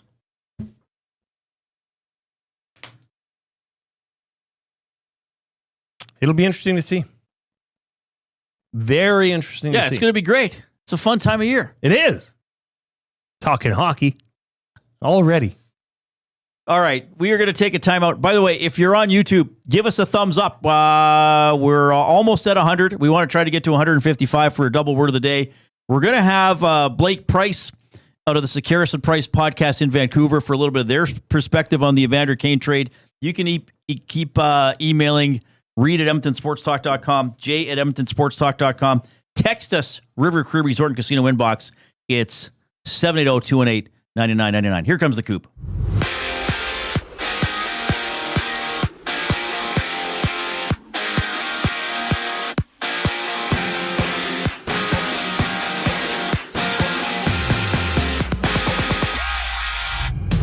The Oilers have traded Evander Kane to the Canucks in exchange for a fourth-rounder in this week's draft. No salary retention in the deal, which frees over $5 million in cap space for the Oilers. Kane having 1 year left on his current deal. While from Vegas, Riley Smith has signed a 1-year contract extension with the Golden Knights worth $2 million. Smith having 40 points in 79 games split between the Rangers and Knights this past season. And the NBA draft starts at 6 o'clock. The Raptors with the 9th overall pick, Mavericks picking first overall, Spurs second, and 76ers selecting third.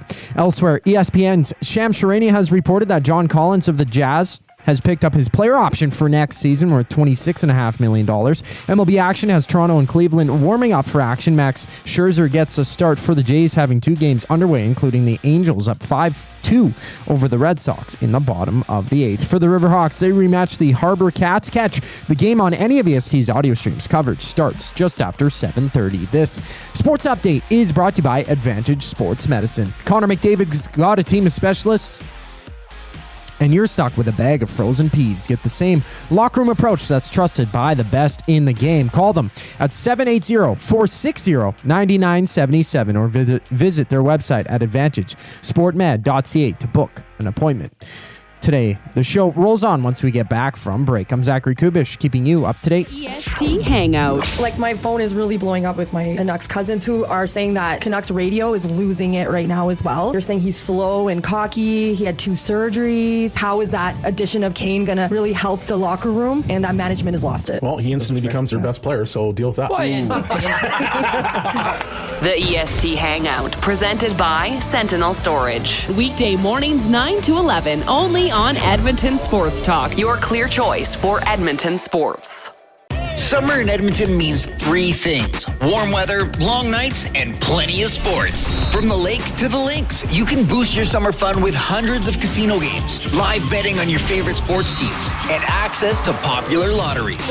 All in one app, anywhere in the province. Download the Play Alberta app today and deposit $20 or more with promo code YAG50 to claim a $50 free bet. That's promo code YAG50 for a $50 free bet on us. Redeemable once per Play Alberta account. Remember, if you gamble, please use your game sense.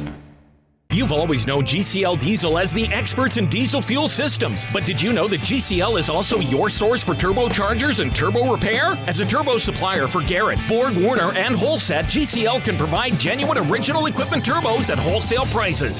Whether it's diesel, gas, natural gas, or performance, we can provide you with the turbo or custom repair you require. Turbo questions? We've got turbo answers. Visit us in the West End or online at GCLDiesel.com. GCL Diesel, turbochargers, understood.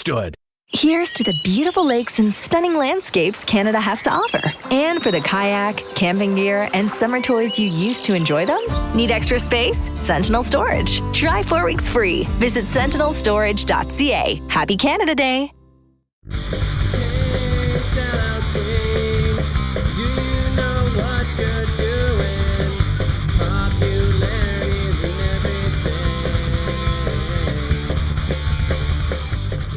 Jason Milne on the lead vocals, sounding good, buddy. You guys should re-record a Brody or North Shore album.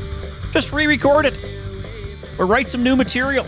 I would give a lot to make that happen. I really would.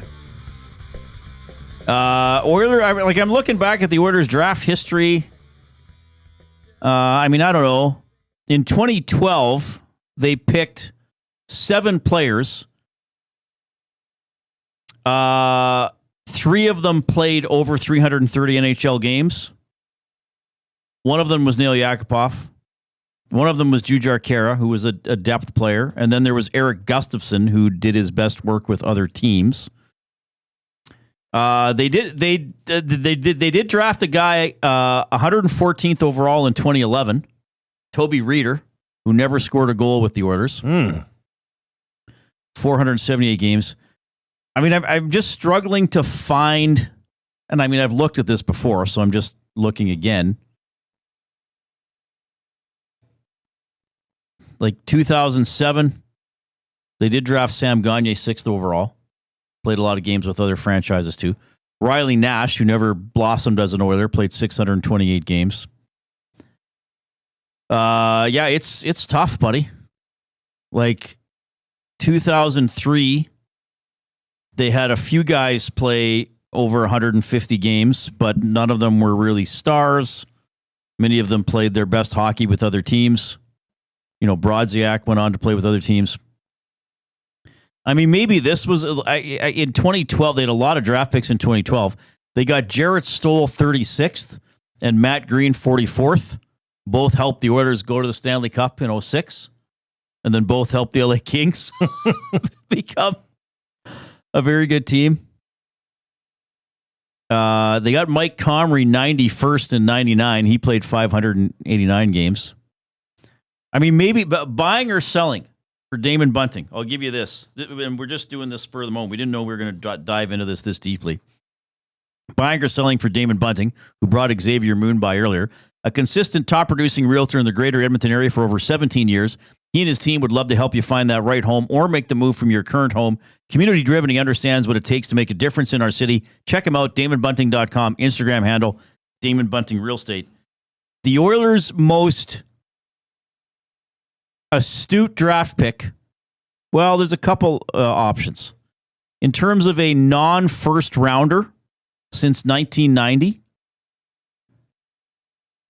would be Sean Horkoff, 4th round, 99th overall in 1998. 1,008 games, 511 points. They took Chimera, 121st in 97, but a lot of his career not with Edmonton. Tom Pody was a pretty good 59th overall pick in 96. Is Big George one of the best non-first rounders of the last 35 years? 31st overall in 95, 695 games in the NHL, not all with Edmonton. 153 points, over 1,100 penalty minutes. They drafted Shatan 5th round in 93, but he had a lot of good years with other teams as well. Got Kirk Maltby 65th in 92. Anyway, I think you'd have to take Horkoff just because he played most of his career with the Oilers. So this is second round or yeah, outside the first. Because if you were saying a non-first overall, then Ryan Smith would be up there, right? Like, I'm preaching to the choir here. It's not a good draft record by any means. And so that's what I'm saying. That makes it hard to build. This would be a fair question. Then, who would you look at, or who's an example? This comes in from Kyle on the River Cree Resort and Casino inbox. Who would you point to as an above-average drafting team? Probably Dallas, just off the top of my head. Let's look at theirs. That's a really good question, because every team has misses, and it's not as if a 7th-round pick teams are like, oh, there's our first line, like anybody's up here. But I just look at Dallas. Now the last 3 years, Dallas has had one player play in the NHL. That's the Leon Bichel, the big defenseman. So in 2021, they got Wyatt Johnston, 23rd overall, so in the first round, but not near the top. And they got Logan Stankoven, 47th overall. He's since been traded. Maverick Bourque was at the end of the first round for them. Thomas Harley was 18th overall. So these are first round picks, but not high up guys. In 2017, they got Heiskanen 3rd overall, Ottinger 26th, and Jason Robertson 39th. I would say getting Jason Robertson 39th is a hell of a pick. Rupe Hintz was 49th overall. I mean, that's maybe their best all-around player. So, yeah, I mean, that's just kind of off the top of my head. Esa Lindell was 74th overall. But I think they've hit a couple real home runs in the second half of the first round. But that's a good question. I just think that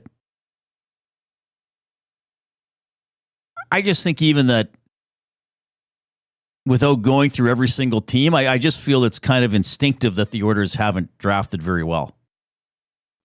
This one also comes in from... But you could find misses with every team. Fair enough. From listener Seal. Seal always listens. Oh, good. You might say that they draft poorly, but I would argue that they develop poorly, and that's not on the scouting. I once wrote a song and gave it to Milli Vanilli. It was a great song, but those guys wrecked it. That's from Seal.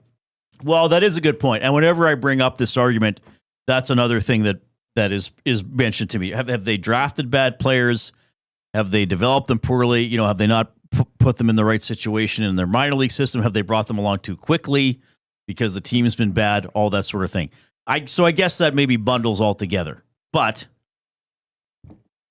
they haven't drafted that well.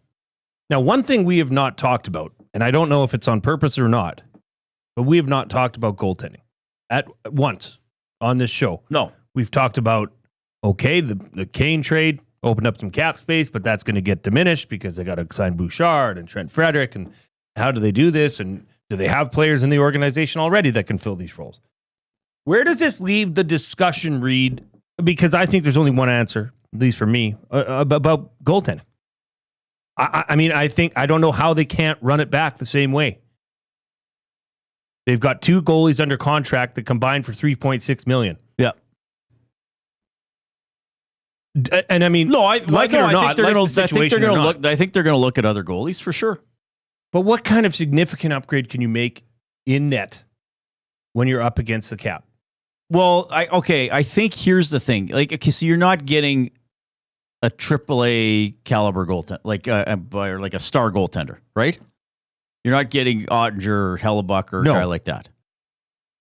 So you're not even getting Swayman. I think they're going to look at a tandem, and maybe Skinner or Pickard gets traded as part of this. Maybe. But I think what they're looking for is probably just more consistency. And I think that was, because what did I say about Stuart Skinner at the start of the year? He's got to be around a 905 save percentage. And he wasn't. Okay? Let's just take the playoffs out of it. He wasn't. He had an up and down regular season. So, as we've seen, his good stretches, he's pretty good. But then when he's off, it's like, what goaltender is he going to be tonight? So maybe they're going to look for somebody. It's like, okay, you just need to be, even if he's not an upper echelon goaltender, you need to be the 20th best goaltender in the league, but you need to be that every single night. Okay? We can't live with a 2-week stretch where you're the 7th best goalie in the league and then a 3-week stretch where you're the 50th best goaltender in the league, because we don't know what we're going to get. Right? You just have to be a decent goaltender pretty much all the time. And I know that's hard to do with goaltenders, and there's variance built into the position. But maybe that's what it's going to be, where it's like, okay, this guy plays the same way all the time. His bad games aren't bad. Maybe he's not going to have a 970 save percentage for 4 games. Like maybe his high end will be a 920 for 4 games, but his low end is an 890. It's not an 860 or an 840. Mm-hmm. You know what I mean? Now, I've seen all the names out there, Swayman, that Lion that used to be on the Panthers. When the Panthers went to the Cup final, I believe it was the year they upset Boston, that Alexander Lyon started the first 2 games against Boston. He'd briefly replaced Bobrovsky at the end of the season. Now, I know he's a bit of a kind of journeyman. So I think, of course, he's going to look at the goaltending. I don't think it's by any means a foregone conclusion that they're going to be back with the same 2 goaltenders. I think it's possible. But I do think here's the thing, and this isn't going to be sexy to fans, like unless they somehow get Gibson coming in. Any goaltender they may acquire may appear to be a lateral move, but they may just be looking for someone who's steadier, whose lower end games aren't. Well, he's getting pulled in the second period. The ceiling and floor are much closer to each other. Right. Right. Yeah, and maybe, but the thought of going out and getting a bona fide number 1 netminder, I don't think that can happen. No, I don't think that's going to happen. Right? Well, who's available? I mean, the only one, and I mean, coming off a career worst year would be Jeremy Swayman. I mean, that's a guy you could give the net. Now, what version of Jeremy Swayman are you getting? And that's $8.1, I think, $1 million. There you go. That's a problem. So we'll see. I just don't think it's a foregone conclusion that the same 2 goaltenders are back, but they might just be looking for the right combination. Anyway, we'll see. It's going to be fun to find out. And it's busy around the draft, right? It's busy around free agency. Like there's going to be trades. There's going to be guys signed. There could be things where it's like, oh, wow, that's happening. Look at all this going on. It's fun, baby. Should we get to a limerick? Oh, yeah, please do. This one comes in from Library Pat. Say goodbye to Evander Kane. He watched all of last season in vain. He scored us some goals, punched Kachuk in the nose. Oilers now have less salary paying. He did apologize for goals and nose. He knew that was a reach. Well, that's okay. You got to be a little bit creative sometimes. And we got one coming in from VR Montenegro. All eyes tonight are on the NBA draft. A good time to get your Duke gear autographed. Jay's play is a botch. More chalk than hopscotch. I think I'll wager on Korean StarCraft. What is that? I have no idea. I have no idea. It sounds like a video game or something. How do you wager on Korean StarCraft? Yeah, what is that? I'm finding out. Coob, do you know? You know everything. StarCraft is a video game. Okay. Deeply ingrained in South Korean culture and is considered by many to be the country's unofficial national sport. And it's a video game? Its popularity in South Korea is unparalleled, with the game having a significant impact on the country's esports scene and the proliferation of PC. It's esports. That was an esports reference. Amazing stuff. All right. It's a phenomenon in South Korea with professional leagues, tournaments, and dedicated fan base. Yeah, Hula Boy Steve says StarCraft is a video game. It must be like Warcraft. It was particularly Brood War, now StarCraft remastered. I don't know any of this. Okay. The Korean StarCraft League, the KSL. Okay, so it's esports. Esports, baby. It's those kids sitting around playing video games for money. We are in the Banquet Studio. Mondays at the Banquet. Bowl for just $2 all day. Grab your friends, have fun, and start your week right. Get real, play hard. The Banquet. Evander Kane traded to Vancouver. We'll get some Canucks perspective from Blake Price in the final hour of the show. We got fired up for Jemko. Hopefully a double word of the day. We need about 30 thumbs up to get there, so keep clicking away if you're taking us in on YouTube. Back after the 5 o'clock break. Two guys and a goalie. The Oilers might be interested in bringing Kapanen back. And the Oilers are going to talk to Connor Brown. And the Oilers are going to bring back Corey Perry. So over or under for number crunchers today, 1.5. Perry, Kapanen, and Brown returning. In a perfect world, I would take the under and just say Corey Perry. I do have time for Connor Brown. The Kapanen thing I don't care for, personally. Two guys and a goalie, presented by GS Construction. Tuesday and Thursday afternoons at noon, only on Edmonton Sports Talk. Your clear choice for Edmonton sports. Friday's just got a whole lot more fun. Spin the wheel at the banquet for your shot to win big and save on your bill. Spin, win, save. It's that easy. Details at thebanquetbar.com. The Banquet. Get real. Play hard. You know Dawn. Everyone knows Dawn. Dawn from Frontier Cartage. That's right, it's me, Dawn from Frontier Cartage, where we're setting the standard for cartage service in Edmonton and beyond, offering city cartage, Alberta highway, short haul deck, and more. My team and I are bringing our years of industry experience and expertise to every mile. Join Dawn and her boys in a new chapter in transportation excellence, dedicated to exceptional service. Call Dawn at Frontier Cartage, 587-222-5826. At Mind 360, we invite you to embark on your mental health journey in a safe and comfortable space. Conveniently located in St. Albert, Mind 360 has a diverse team of experienced clinicians that offer a broad range of tailored services for children, adults, and families. Furthermore, we are very proud to serve our military, veterans, and first responders. If you're looking for counseling, treatment, or assessment, understand that you are not alone. Contact Mind 360 at mind360.ca to book an appointment today. Looking for quality building materials and friendly advice? Visit us at Windsor Plywood Leduc, family owned and locally run since 1993. From interior materials for doors, flooring, baseboards, and all the finishing touches to all you need for your outdoor projects like cedar lumber for decks and fences, plus all the plywood you'd need. Our full-time on-staff carpenter can help with anything odd-sized or custom, and from domestic hardwoods to exotic selections, we've got you covered. And if we don't have it, we'll track it down for you. Windsor Plywood Leduc. We're the experts you need to know.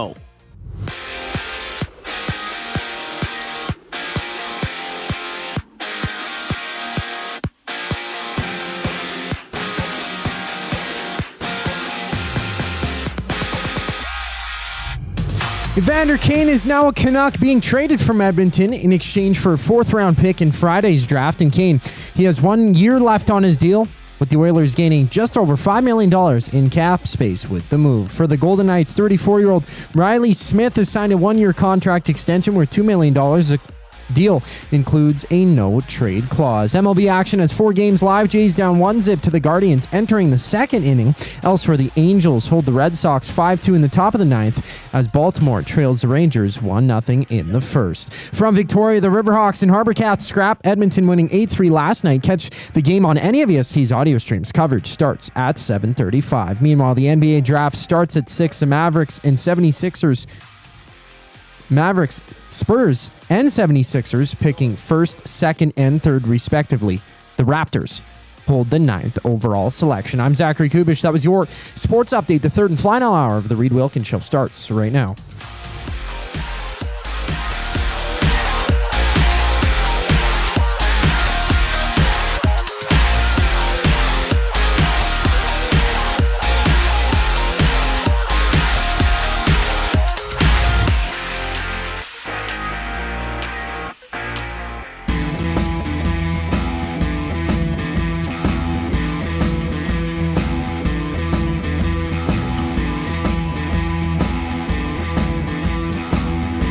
All right, 5:03. Hope you're having a great day. Thanks to Matthew Iwanek, sat in for me for the last couple of days here. Reid Wilkins Show with Jason Milne on Edmonton Sports Talk, presented by Play Alberta. You can skip the flight to Vegas because jackpots are just a tap away. Experience all the thrills of the casino right from your phone with Play Alberta. Download the app today. Deposit $20 using the EST exclusive promo code EST Casino for a $50 casino bonus. And Jay's play of the day is on the website and on the app. Well, yeah, look, it was put in as something I wanted to explore. Now it's official. It's minus 455. 105. But if you want a little bit more excitement in your life, I would encourage you to look at Jay and Matt's big play of the game for the Elks game tomorrow. Elks plus 10.5. Justin Rankin, 50-plus rushing yards. Elks defense to get one either interception or fumble. And Elks to score more points in the second half than the first half. That has been boosted to plus 1,800. That's a lot in there. That's a banger. That's a good one. All right. You can get in touch, 780-218-9999. That is how you text the afternoon inbox, presented by River Cree Resort and Casino. Home of the kitchen restaurant. All you can eat surf and turf for just $59.99 every Friday. That is from 4 to 10 p.m. Evander Kane traded to Vancouver for a fourth-round pick. Blake Price out of Vancouver, the Zach Harrison Price podcast, will join us in about 15 minutes. Elks play tomorrow in Winnipeg. There's no David Beer. You got the depth chart. Was there anything else that shocked you off the depth chart? Well, Not really. Manny Rugumba's gone. He was let go. Yeah, he was let go. So was he the blame? Was it all on him for those long bomb touchdowns against Montreal and against BC? No, Devondrick Bynum was involved to blame as much as anybody. So the Elks have put Cordell Jackson into that halfback, short side halfback position. No changes on offense except for on the offensive line for Beard out. So who's in? Is it McKellar? McKellar. So Cordy moves to center. Yeah. So Cordy moves to center. It's Mark Evans II who moves because McKellar's been at the right guard position. So the right side of the right guard, right tackle stay the same. It's Evans II that's moving in at left guard, and Cordy to center. Okay. And I said it Cordy's yesterday on the played show. center before. I think Evans is a better fit at guard anyhow. And it's 6'2", kind of a bigger body. Who is? Evans. Evans, okay. Who's replacing, Cordy. So Cordy moves, okay. Beard. It's going to be tough against Winnipeg. They've looked good. No, they've only played kind of odd for them. They had a bye. They have a home and home with BC. They don't play the Lions again, but they beat the Lions twice without Rourke, right? Yes. And Rourke is possible for Saturday against the Riders, both were taking snaps. He's limited, but he's okay. Masoli did okay from what I saw. Yep. But Winnipeg was just better in that game. Well, and that scares me, for the Elks heading into tomorrow's game is that Winnipeg defense. They've only given up 34 points in two games, Reid. And this in the is CFL. Right. 34 points in 2 games is phenomenal. Yeah, and as you know, I'm in not a good spot with the Elks offense. You are selling on the Elks right now. Well, you got to prove to me you can do it. And That's for true. several years, and I know there's been different coaches, different managers, and a bunch of different players. They haven't been able to do it, and it's off. I know the defense has given up some big plays. Yeah, mental mistakes too. But I think the defensive stuff is more fixable than the offensive stuff. I agree. Because I'm not seeing... Well, I know what people want him to succeed. I want him to succeed. I'm not seeing a quarterback that can march the ball down the field. I'm seeing a quarterback that can make exciting plays on the run. I'm seeing a quarterback who can make exciting plays when his team is way behind in the fourth quarter, and perhaps the defensive philosophy changes. And Jay, I hate to say this, because as you know, I don't like to say negative things. Even sometimes I hesitate to say negative things unless I reach the point where there's no other way for this to be said. Trey Ford ran in for a touchdown against Montreal. And I got a text from a buddy who said, there's that one big play from Trey when the game's out of reach that is going to make people believe he should be the starter. We need to see that and other things earlier in the game. So it's not minus 20 on the scoreboard or it was 28-6, wasn't it? That's minus 22 on the scoreboard. Wouldn't it be great to make that play when the game is tied and you go ahead? Yeah. Wouldn't it be great to make that play when you're down 3 and you go ahead by 4? As opposed to, let's face it, I realize it's the CFL and final 3 minutes, that game in Montreal. There was a lot of window dressing, I thought, from the Elks. There was a lot of, okay, well, this happened, and only if this would have happened, and then this would have happened. Like, if you're 4 or 5 what-ifs away from winning, you're not close. If you're 1 what-if away from winning, I'll say, hey, you know what? Fair enough. You didn't execute, or you lost 1 or 2 big plays at the end. I mean, they were catching up the entire darn time, Jay. All valid points. And I realize I'm maybe more of a grumpy Gus than some other people, but that's where I'm at. But here's the thing, Reid. And I wonder, this is a big question for me heading into tomorrow's game, is can they push the ball downfield in the first quarter? Oh, like throw a half. pass of over 20 yards in the air? Yeah, or somewhere in between the numbers. So that's the play calling then. Absolutely. Let it fly. That is how you get that offense running. You got to try push the ball downfield. How many throws have you seen from this team outside the numbers? Most of them. 1 step or 2 step drop, boom, outside. Right. Outside. Never attacking the center of the field. This is the CFL. The field is 60 damn yards wide. Attack the middle. Push the ball downfield. Who knows? Maybe you get a pass interference. But if you're not taking those opportunities or taking those, I wouldn't even say a chance. If you're not taking those shots, what are you doing? They've established they can run the ball, and I still think they will run the ball. I think they're going to run the ball quite successfully. I hope so. Brady Oliveira is not playing, so that's a plus. That's, but now they face, actually a fun storyline is former Golden Bear Matthew Peterson. Right. I just, and I want Ford to succeed, and he's a tantalizing talent. Double T's. But he's yet to beat a really good team. That's the big one, Reid. And he's yet to figure out like a really good defense. And again, like I there are people who text me that I wouldn't reveal their identities, but somebody, wrote me after the Montreal game and said below average arm strength, below average footwork, and below average ability to read a defense. That's not a good combination. Tube Stock says, blank, Reid. You've just described my life. Always 4 or 5 what ifs away from winning. Tube Stocks. Very funny, man. Well done. Time to get fired up for Gemco. Gemco Fireplaces, proudly serving Edmonton and area for 45 years. The authorized dealer for Napoleon Fireplaces. Whether it's gas or wood burning, look no further than Canadian-made Napoleon Fireplaces. All the Napoleon products you need are available at Gemco, 9281 50th Street. So I got to tell you something, Jay, and I sort of hate to do this, but as a sports broadcaster, I'm going to tell you a little secret. I do not like all sports and leagues equally. I really don't. I like hockey. I like football. I like golf. I like golf probably more than a lot of people, which is that's just me. But this year, I watched quite a bit of the NBA Finals and some of the conference finals, and I was entertained. I thought there were some compelling stories.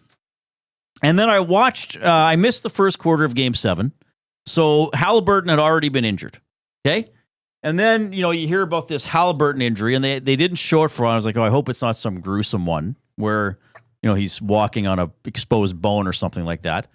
And it was just one of those unfortunate ones where he fell and his Achilles goes. And he had calf issues, right? Yep. So a horrible injury. And I almost hate myself for saying this. Just like Joan Jett hates herself for loving you. And the Blackhearts as well. True. Why is Halliburton, when he's being helped off the court, why does he have to have his head covered in towels? I'm just like,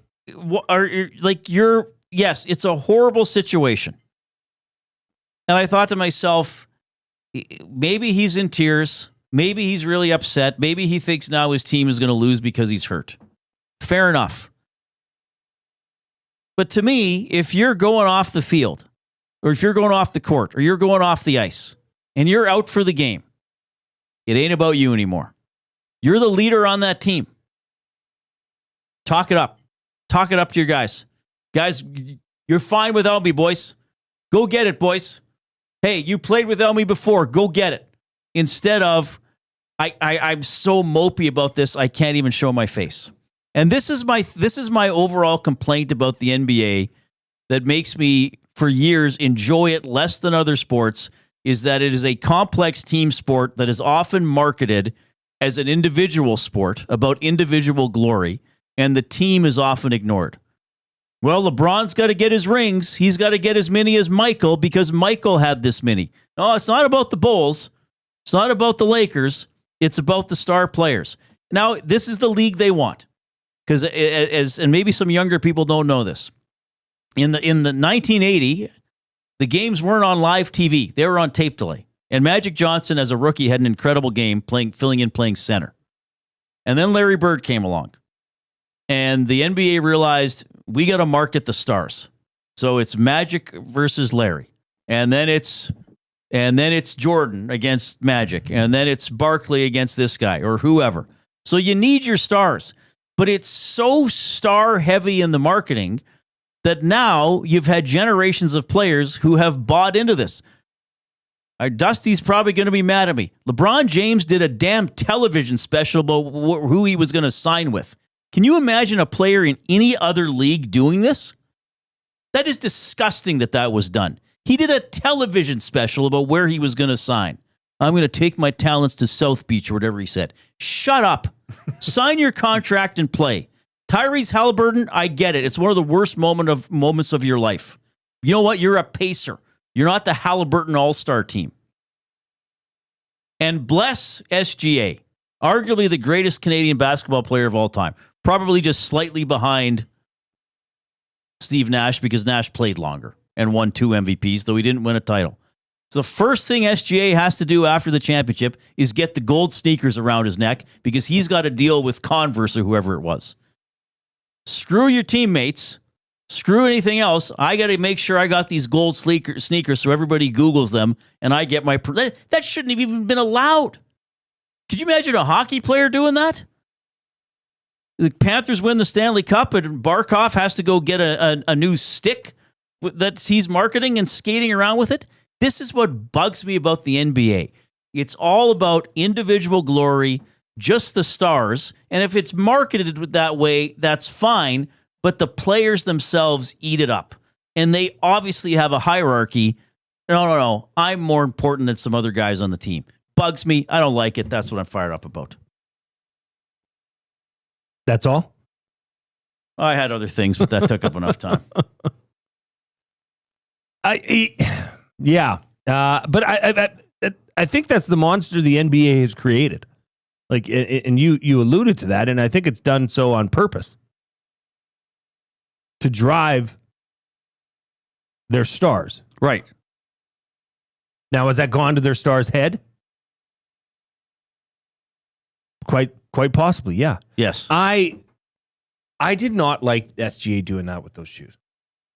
That bugs me more than the Halliburton thing. Yeah, I would say the same. The Halliburton thing, he was probably in tears. He was probably didn't want to. At least I can understand that, though I wish he would have reacted more towards his teammates with trying to give them inspiration. Anyway. Yeah, and I agree with what you said. The SGA with the shoes was and it was just, it was odd because everything we'd known about SGA leading up to that was this was a model guy. This was the guy. This was, if you could think of a Canadian playing in the NBA and kicking ass, it's SGA.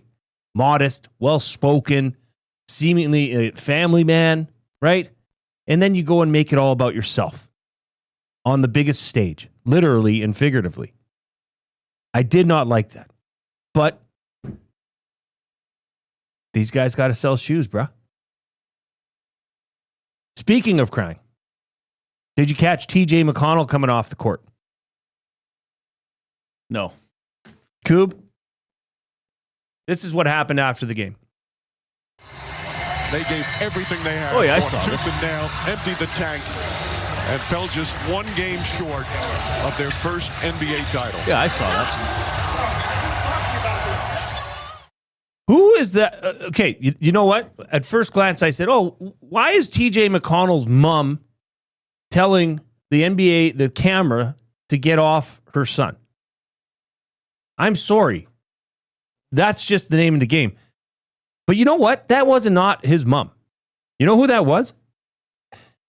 Karen Atkinson. You know who Karen Atkinson is? No. She's the VP of Player Relations for the Indiana Pacers. What does she think she's doing telling a camera to get off of one of her players? She should know better. She should know better than to say, stop, don't video this, he's crying. I'm sorry, Karen Atkinson. That's what the fans want to see. And you, as a VP of Player Relations, give your head a shake. What are you doing? You can't say that. Get away. Stop. Stop. You stop. That's what I'm fired about. You stop, Karen. Yeah, we're really hating on the NBA. Yeah. Joke. We'll get some other perspective on the Evander Kane trade to the Canucks with Blake Price coming up.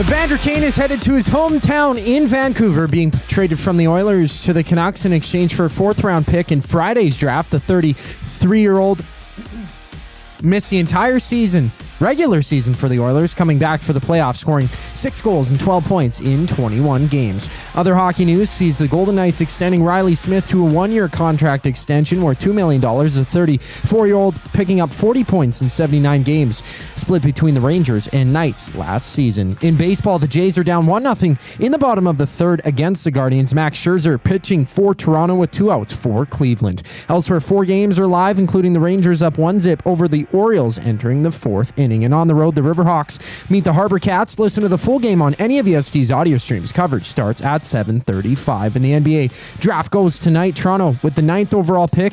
The Mavericks selecting first. Spurs at 2nd, while the 76ers have the 3rd overall pick.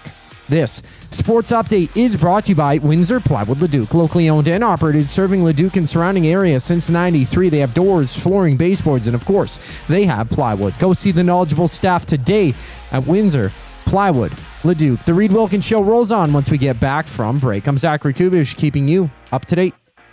The oil stream. Explain to me how the fiddlestick was Rantanen ever going to fit in the cap? Yes, they were willing to give the contract that Rantanen wanted. They contacted Carolina. Carolina's like, you don't have what we want. Yeah. It was dead on arrival. If you think talking to the player and saying, we'll give you the contract you want is a big push, then okay, fine. But the fact that you call the team that owns that player's rights and is willing to trade him says, thanks, but no. You have nothing we want. You went nowhere. Yeah. The Oil Stream, presented by Boston Pizza. Monday, Wednesday, and Friday afternoons at noon. Only on Edmonton Sports Talk. Your clear choice for Edmonton sports.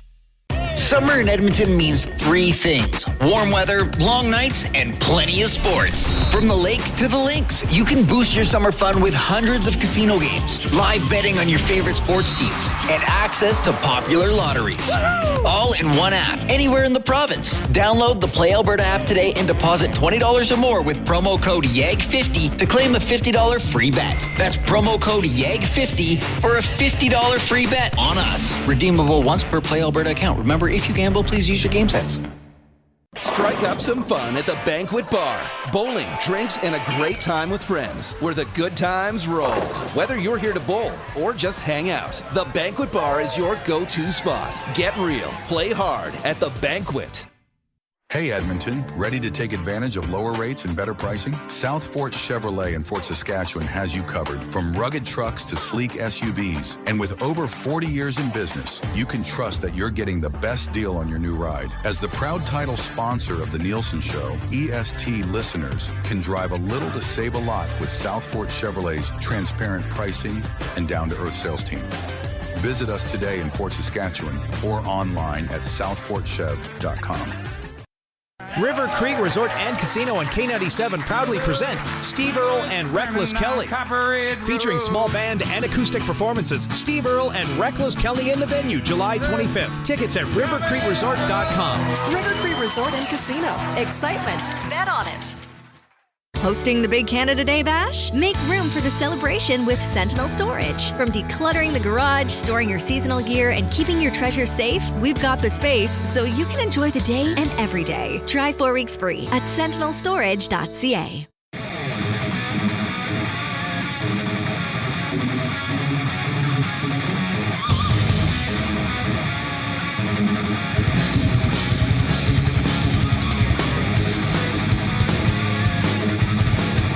All right, thanks a lot for joining us this afternoon. We are coming to you from the Banquet Studio. Spin to win Fridays at the Banquet. Spin the wheel for a chance to win big and save on your bill. Details at thebanquetbar.com. So the headline today in Edmonton and in another city that we're going to go to, Evander Kane traded to the Vancouver Canucks for a 4th-round pick, a year left on the contract, just over $5 million.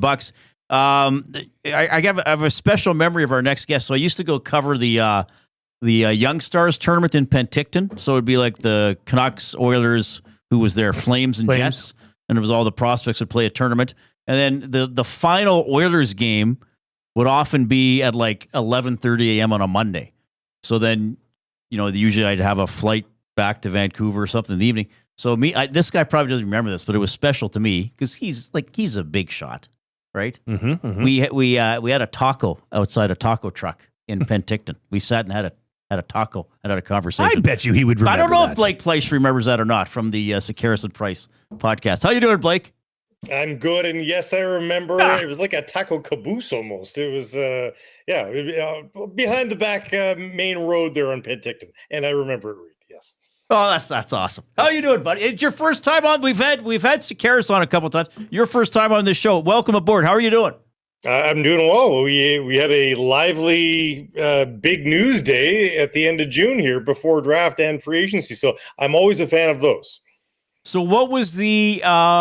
I guess there's two sort of reactions. There's the visceral reaction of the fans, and then maybe there's the analytical reaction of some of the fans and people like you who talk about this trade. What are those two reactions in Vancouver today? No, thank you. Unilateral. No, thank you. That's what those reactions are. So I had spidey senses on this, and literally no birdies in my ear here at all. I just put the two and two together. Knew the Oilers were going to try to get off the contract. Knew that the Vancouver connection by birth and by Vancouver Giants, it was there.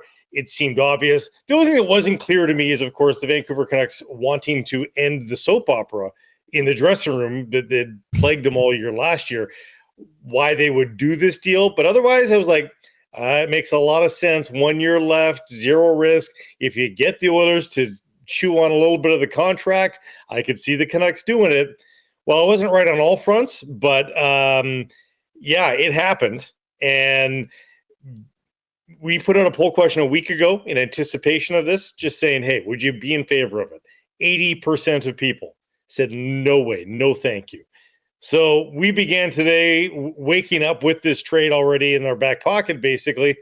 And I already knew what to ask the people today. You already don't like it. You told me last week you don't like it. Why don't you like it? And basically the same numbers came back. I think 17% said they don't like the deal, or said that they like the deal, pardon me. And everybody else was split on the reasons why they don't like it. But for the most part, it does still boil down to the character of the player on and off the ice. I tried to drill down on cap hit. I tried to drill down on his age and durability, but ultimately his reputation precedes him. Blake Price joining us here from the Sakaris and Price podcast. The retention side of this, did that, because I think for Oilers fans and the diehards that are looking at, the cap issues that exist here, we're pleasantly surprised to see that there was no retention involved from the Oilers side. Did that surprise you, seeing that it was a full salary, no retention from the Oilers? It surprised me because, as it says, I put this all together in my mind a week ago. The key part of this was that retention for this reason.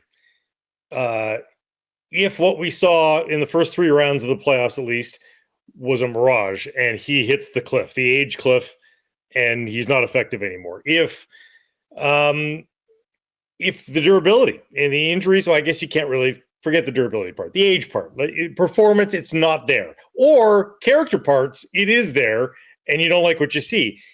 If the Oilers ate $1.5 million on this, so all of a sudden you're down at 3.7, and you have to swallow the bitter pill and say, we're sending you to the AHL. We can't trade you. You cleared waivers. We're sending you to the AHL. You clip another 1.2 off that. All of a sudden it's and at this point, what is it? Middle of the year before you make this determination. All of a sudden you're down to $2.5 million of dead cap, which not great, but also not the end of the world, given you're only on the hook for that for a few more months.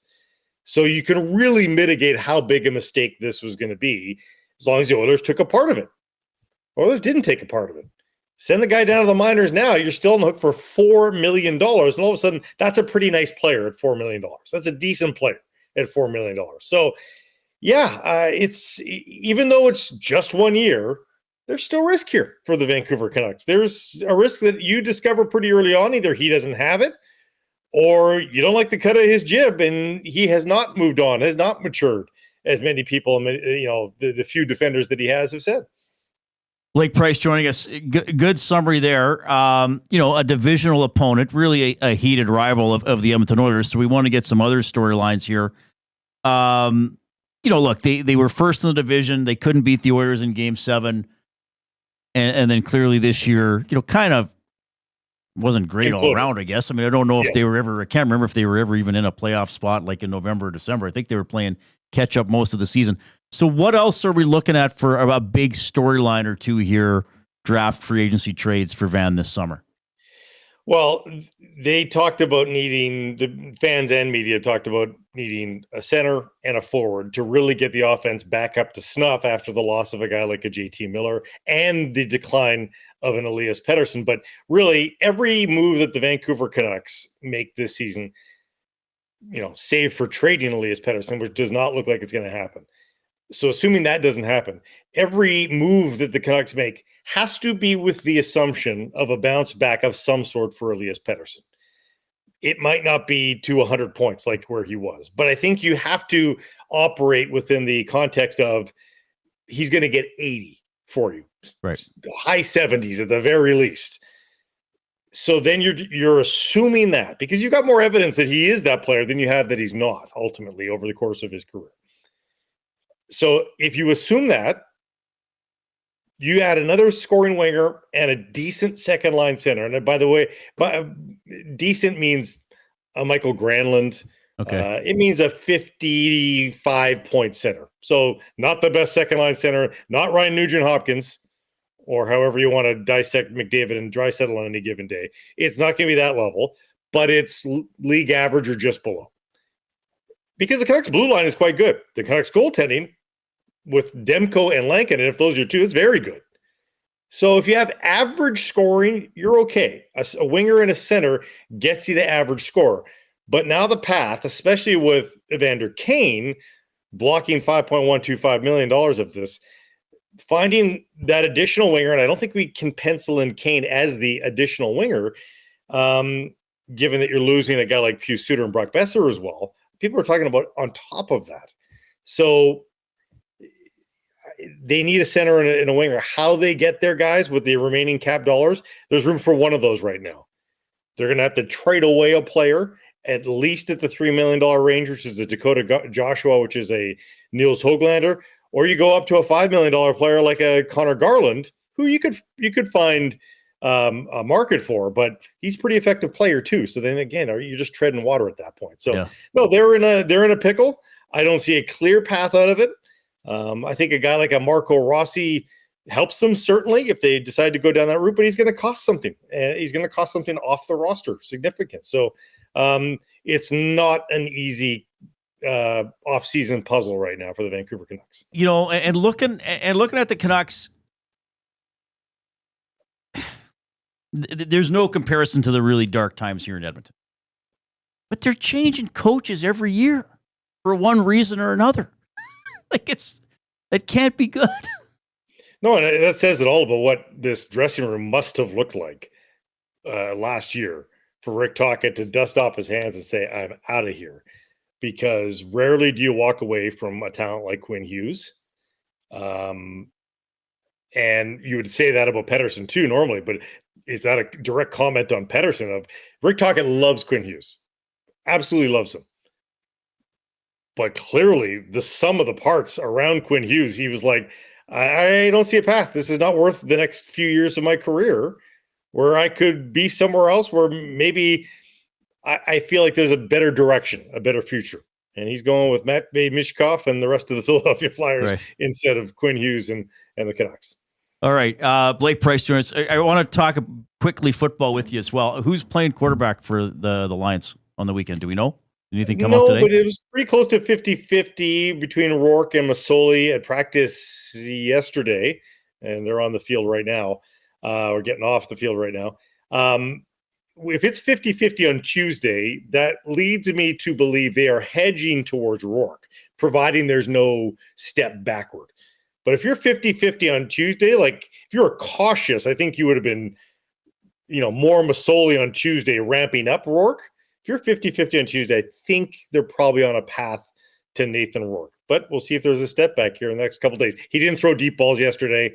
I'm sure they were probably trying that today, or will try that tomorrow. We'll see.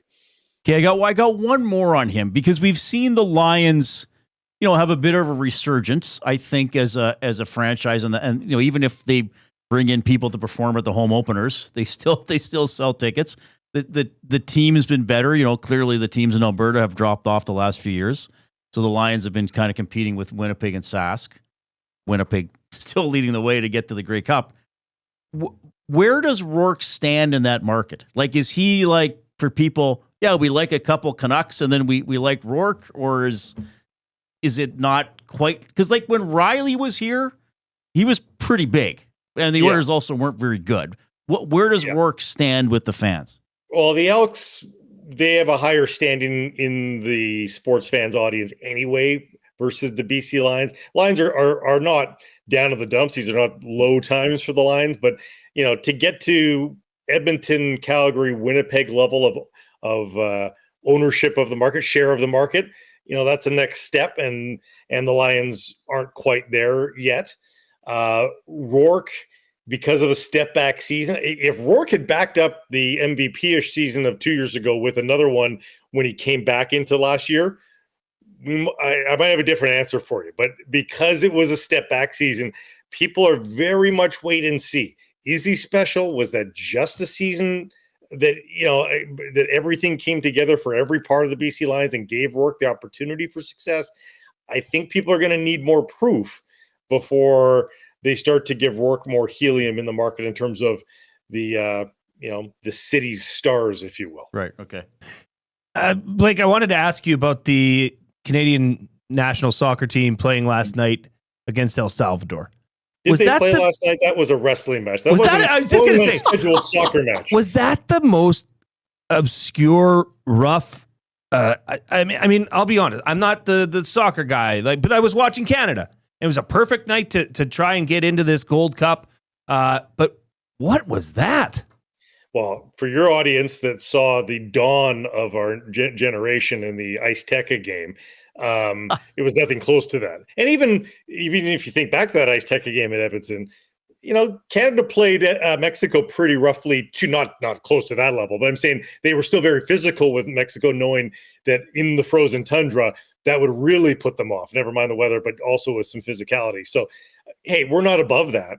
Richie Laryea, Richie Laryea is a middleweight champion here. He likes to be physical as well. But no, I think if you want a silver lining to what we saw last night, and to a degree what we saw versus Curacao, these middling CONCACAF nations, this is the only way they can think of to compete now with the athleticism and the skill that Canada brings to the table. That's the good news. The bad news is we have to watch that slop, and that was absolutely atrocious. Was not anywhere close to what the sport is supposed to be. But if that's what they have, that's what they think they have to do, I guess yay us. I would much rather see us play a draw versus the United States than see a win like that versus another nation. All right. Blake, thanks for coming on the show. We'll have to bug you again, as I love talking to you. Whenever I do see you, rarely. I've always loved chatting with you over the years. I'll send you a taco in the mail. Sound good? That's right. We'll do a taco sometime soon. Thanks, guys. All right. That's Blake Price checking in from Vancouver from the Xavier and Price podcast. Obviously, very well-rounded guy with the hockey talk. So the Kane move, not popular in Vancouver. What did he say? Less than 20% of the fans liking it. Good chatter there on Rourke and a little bit of soccer. So I actually didn't wind up watching much of that soccer match, but I saw the group text about it, and I was like, what is going on? It was a wrestling match. Yeah. Sakaris and Price, by the way, on their Twitter handle, which is Sakaris and Price, they put out a poll 7 hours ago. What is your biggest issue with the Canucks acquisition of Evander Kane? 60%. So the overwhelming response was character/distractions. Followed closely by, or not closely, at 17% by none. I like it. Well, and this is that fair? And this is, remember back one of our first shows when the news broke about Kane starting this, not being able to start the season. Yep. And I said, I'm not sure he's ever going to play another game for the Oilers. Yep. And a lot of people were like really confused as to why I said that. Now, in terms of the regular season, I was actually correct. He only played in the playoffs. But the reason I said, look, I realize he's an Oiler and he's played fairly well as an Oiler and people want him to succeed. But I said the history of this player is that there's always baggage. And yes, maybe some of it isn't totally true or there's rumors or accusations, but crap has happened in which he has alienated teammates. Now, it didn't appear to happen in Edmonton, at least not publicly. But I mean, like I said, when this happened, I was still doing Inside Sports. The San Jose Sharks basically fired him. That's hard to do in the NHL, to terminate a contract. So, you know, I get that why that is out. Like, who are we getting? Is some crap going to happen? And then with Kane, even this year, now I know this wasn't maybe as serious as some of the things that came out from other markets that he played in, but then it's like, oh, now he's had a knee procedure on top of his other issues. When's he going to be back? We don't know. And from what I've heard from people I know within the Oilers organization, they were caught a little bit off guard off that. There wasn't full communication with what was going on. So I get that why Canucks fans would think that, because you're just always a little bit on edge with him. Or you're a little bit of like, who exactly are we getting? The sunny days are good. What's going to happen on a rainy day? So I do understand that. Yeah, I think it's fair. I mean, it's just, is it fair to the player?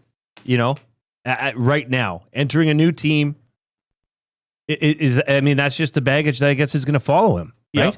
And I know there's people discussing Trent Frederick as a replacement for Kane. I don't know if he's a direct replacement for Kane. Al says Frederick fought a 6'7" Vegas player, supposedly fought Tom Wilson. I saw him play well in Boston. Here, hopefully it was a health issue.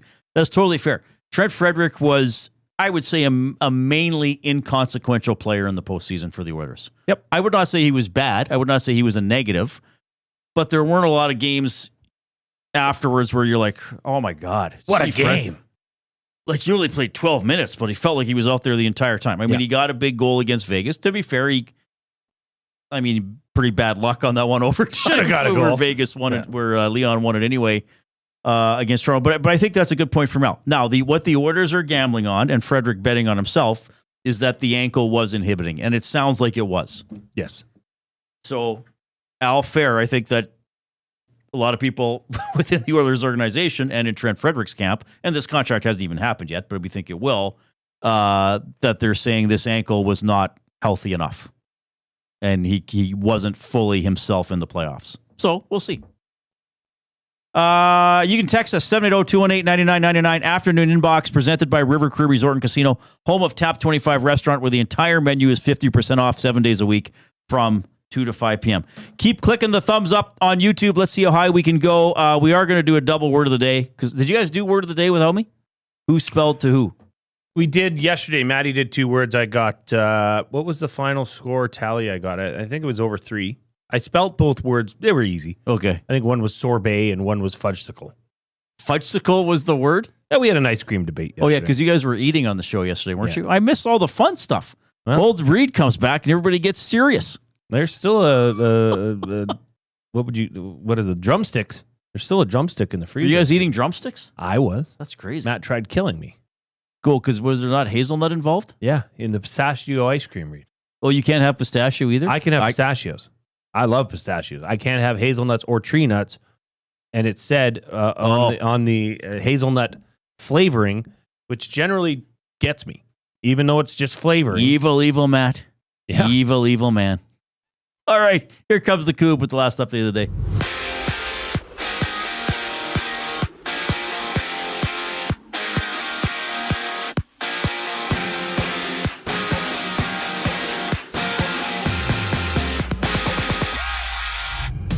The Oilers have traded Evander Kane to his hometown Canucks in exchange for a 4th rounder in this week's draft. No salary retention in the deal, which frees over $5 million in cap space for the Oilers. Kane is on the last year of his current deal. 5 games are live in baseball. Jays down 3-1 to the Guardians in the bottom of the 4th. Max Scherzer pitching for Toronto with a runner on second and 2 outs for Cleveland. Elsewhere, the Rangers have taken a 3-0 lead over the Orioles in the 5th inning, while the Yankees hold the Reds 1-0 in the 2nd. For the Riverhawks, they rematch the Harbor Cats. You can catch the game on any of EST's audio streams with coverage starting just after 7:30.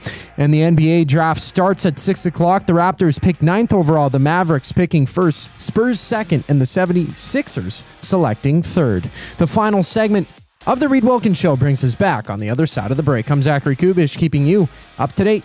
EST Afternoons. Satyar Shah from Canucks Central. What do you make of this trade for the Vancouver Canucks, and how's it being received there? It's not being received great by Canucks fans. As you guys know, there's a lot of baggage with Evander Kane. I'd say my big surprise was for a year where you have so much at stake and you had so many issues with a locker room that this was not a type of risk that they would be willing to take. EST Afternoons, weekday afternoons 1 to 3, only on Edmonton Sports Talk. Your clear choice for Edmonton sports.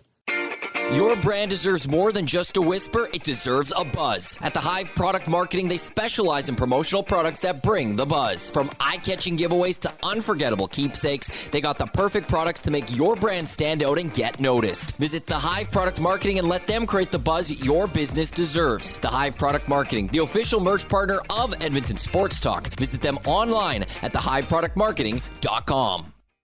Looking for a winning strategy for your retirement? Contact me, Joaquin Gage at K4 Financial, where expertise meets dedication. I will always look for a careful approach to your retirement, ensuring your financial future is secure. From tailored strategies to clear, actionable advice, I'm here to guide you every step of the way. Don't leave your future to chance. Get in touch with me, Joaquin Gage, today at k4financial.ca or email joaquin.gage@k4financial.ca to start planning for a brighter future and a more secure retirement. Hi there. If you're like me, you like to picture yourself in luxury, even though there's absolutely no way you could afford it. And if you can, well, even better. Thankfully, I picture myself in something that is luxury, but still absolutely affordable, like the all-new Mazda CX-90 from Park Mazda. With the new luxury features like facial recognition settings and quilted detail Napa leather seating, I can pretend to be comfortable with all of my proper settings activated without even touching a button, thanks to Mitch Lewicki and the great staff at Park Mazda. I like to picture Mitch Lewicki as a ninja fighting off evil samurai. Park Mazda, your dealer for life in Sherwood Park off Y Road, parkmazda.ca.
Hey, do you have my little sound effect? Dun, dun, dun, dun. I think I hear him coming now. That's now our recording. Were they playing that on the morning show? Oh, yeah. Somebody gave me this one from you, Jay. I don't care what I just put in my mouth. Is that a real thing? Fantastic. Yeah, that was from the drumstick yesterday. There was people saying it's not real ice cream, or it doesn't. If you were to leave, have you ever heard this? If you were to leave a drumstick out on the counter for 24 hours, apparently it wouldn't melt. Oh, not a chicken drumstick. No, like a cornetto cone. I can't eat those. Waffle cones? They have nuts on them. Well, not all of them have nuts. Oh, they don't? Okay. Oh, yeah, I guess I used to eat a kind of drumstick that had like the chocolate in the middle or something. I can't remember. It's got like a chocolate core. Well, this one had a caramel core. Oh, nice. Mm-hmm. Reid, I just want to get to this. This was in... Hey, Coop, you're doing a great job. I know. He's fantastic. One of my favorites in this room. Probably. Top 3. Well, at least. This is in response to your fired up about Tyrese Haliburton. Oh, did I offend a bunch of people? No, Twitter Mary. Probably. Just Okay. Setting her point. On the flip side, in any sport, we watch to see the important moments. I don't think in any sport, though, that the viewers deserve to be spectators to an athlete's pain. They are allowed and entitled to their privacy. Different sports have different tolerances, but I think it's dehumanizing to expect to watch someone in pain / dealing with an injury. Just my 2 cents. I think that's more in response to what you said about the camera following the crying player. Athletes' pain. I don't think crying is not pain. Yes, it is. Losing is painful. I don't think Did you not experience emotion? Yes, she is. She's talking about what you said. She's talking about you. No, she's talking about she's your saying guy. you're the Your idiot. guy being followed with the camera, and the Karen telling the camera to go away. She said pain / dealing with an injury. Okay. and for the record, I just don't think in any other sport except the NBA would a player put towels over their head so their faces couldn't be seen while they're going off the playing surface. The hockey player wouldn't do that. Hockey player would try to skate off, and his teammates would be banging the boards while he's going down the tunnel. Don't you think? Yeah, probably. All right. I just think the star culture in the NBA makes it less appealing to me. But hey, what do I know? I'm old and angry. Actually, I'm not really angry. I'm more perturbed. I thought you were going to say. I'm not an angry. I thought you were going to say I'm not really old. I'm not an angry person. I'm just very particular in what I find, what I like and don't like. Yeah, I don't think you're old or you're angry. You're just a curmudgeon. Give us a thumbs up on YouTube. Let's at least pop over 130 here. So we need 2 thumbs. So if you haven't clicked already, please do it. Text the link to somebody else. Get them to click. I think we're just going to do a double word of the day. I like where your head's It's at. fun. I like doing it. I feel challenged. I feel uplifted. I feel it brings me spiritual joy. I feel like I'm lifted on the wings of an angel. We'll see how you away on the wings of an angel. We'll see how you feel after these 2 words. Well, yeah, now I'm going to go home all depressed. The word of the day with Reid and Jay. Oh, I'm sorry. Did I break your concentration? What do they got to say? We need a new intro. For this one? Yeah. I dare you. Let's find out. We should get a remix of this Coop one. did a good job, but this was in the early days of the show. We can do a better one now. Okay. Ooh, Coops. Well, no, I'm just saying, Coop's Coop, feelings hurt. you've grown too. I heard some rumblings from behind the screen there. You know that Coop. Should I show my crying Coop's on much camera? older now. I think I hear him coming now. That was 20-year-old Coob that made this. Now we have 21-year-old that's a good Coob. point. Here comes 21-year. Where's 21-year-old Coob? I think I hear him coming now. All right. That is a magnificent clip. Okay, first word of the day. Yeah, words, go. Onomastic. What? Onomastic. I'm just going to go obvious. Or not obvious, first thing in my head. Onomastic. Onomastic. I got it? Yeah. On fire, knowing how to spell, but he doesn't know the meaning today. Onomastic. Ono comes from... use it in a sentence, please. An onomastic study of the town's name revealed its historical connection to a nearby river. An onomastic study of the town's studying name. the history and origin of a word.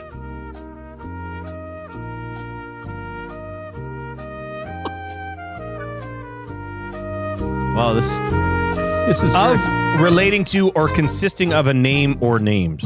No, I didn't get it. Sorry, 1 out of 2 for that one. Okay. Second word of the day, munificent. Oh, crap. I should know this. These are from my buddy Dave, both of these. We might have to start something here. He's a little bit of a wordy guy. Munificent. Munificent. Oh, what does this mean? I feel as if I've read this word recently You would have. and You looked have. it up. Because, you know... Oh, really? Because I've been doing a lot of book reading lately when I had 2 working eyes. I don't know if this would have been in a Reacher book. Okay, would have this been in a Reacher book? A Reacher book? Yeah. Oh, probably. It could be. It could be. It's not really... Give me the sentence. Now, this is an adjective, okay? And who can overlook the munificent healthcare plans union members get?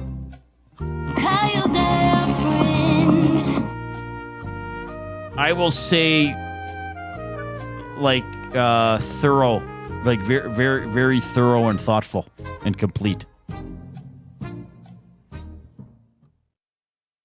However, the Confederate Navy had never been given munificent funds to work with. Extravagant or large? Like large in terms of funding? Have you come at long last? Large in terms of funding. I'm going to give you partial fanfare. But I'm also going to give you. So I spelled both correctly. A munificent gift characterized by great liberality or generosity. I didn't really get any of it. Like, you give me 2.02 maybe. You got the spelling on both correct. Yes. I'm going to give you 2.21. What's my expected goals? 2.21. Well, passing grade. Could have been less. Could have been worse.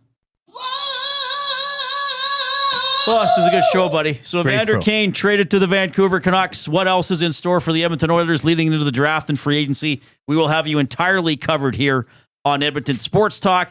Our live stream resumes with the Nielsen Show at 6 a.m. Oh, I think I'm on that show tomorrow. I am. And I think Will's in for Dustin and Eric's there.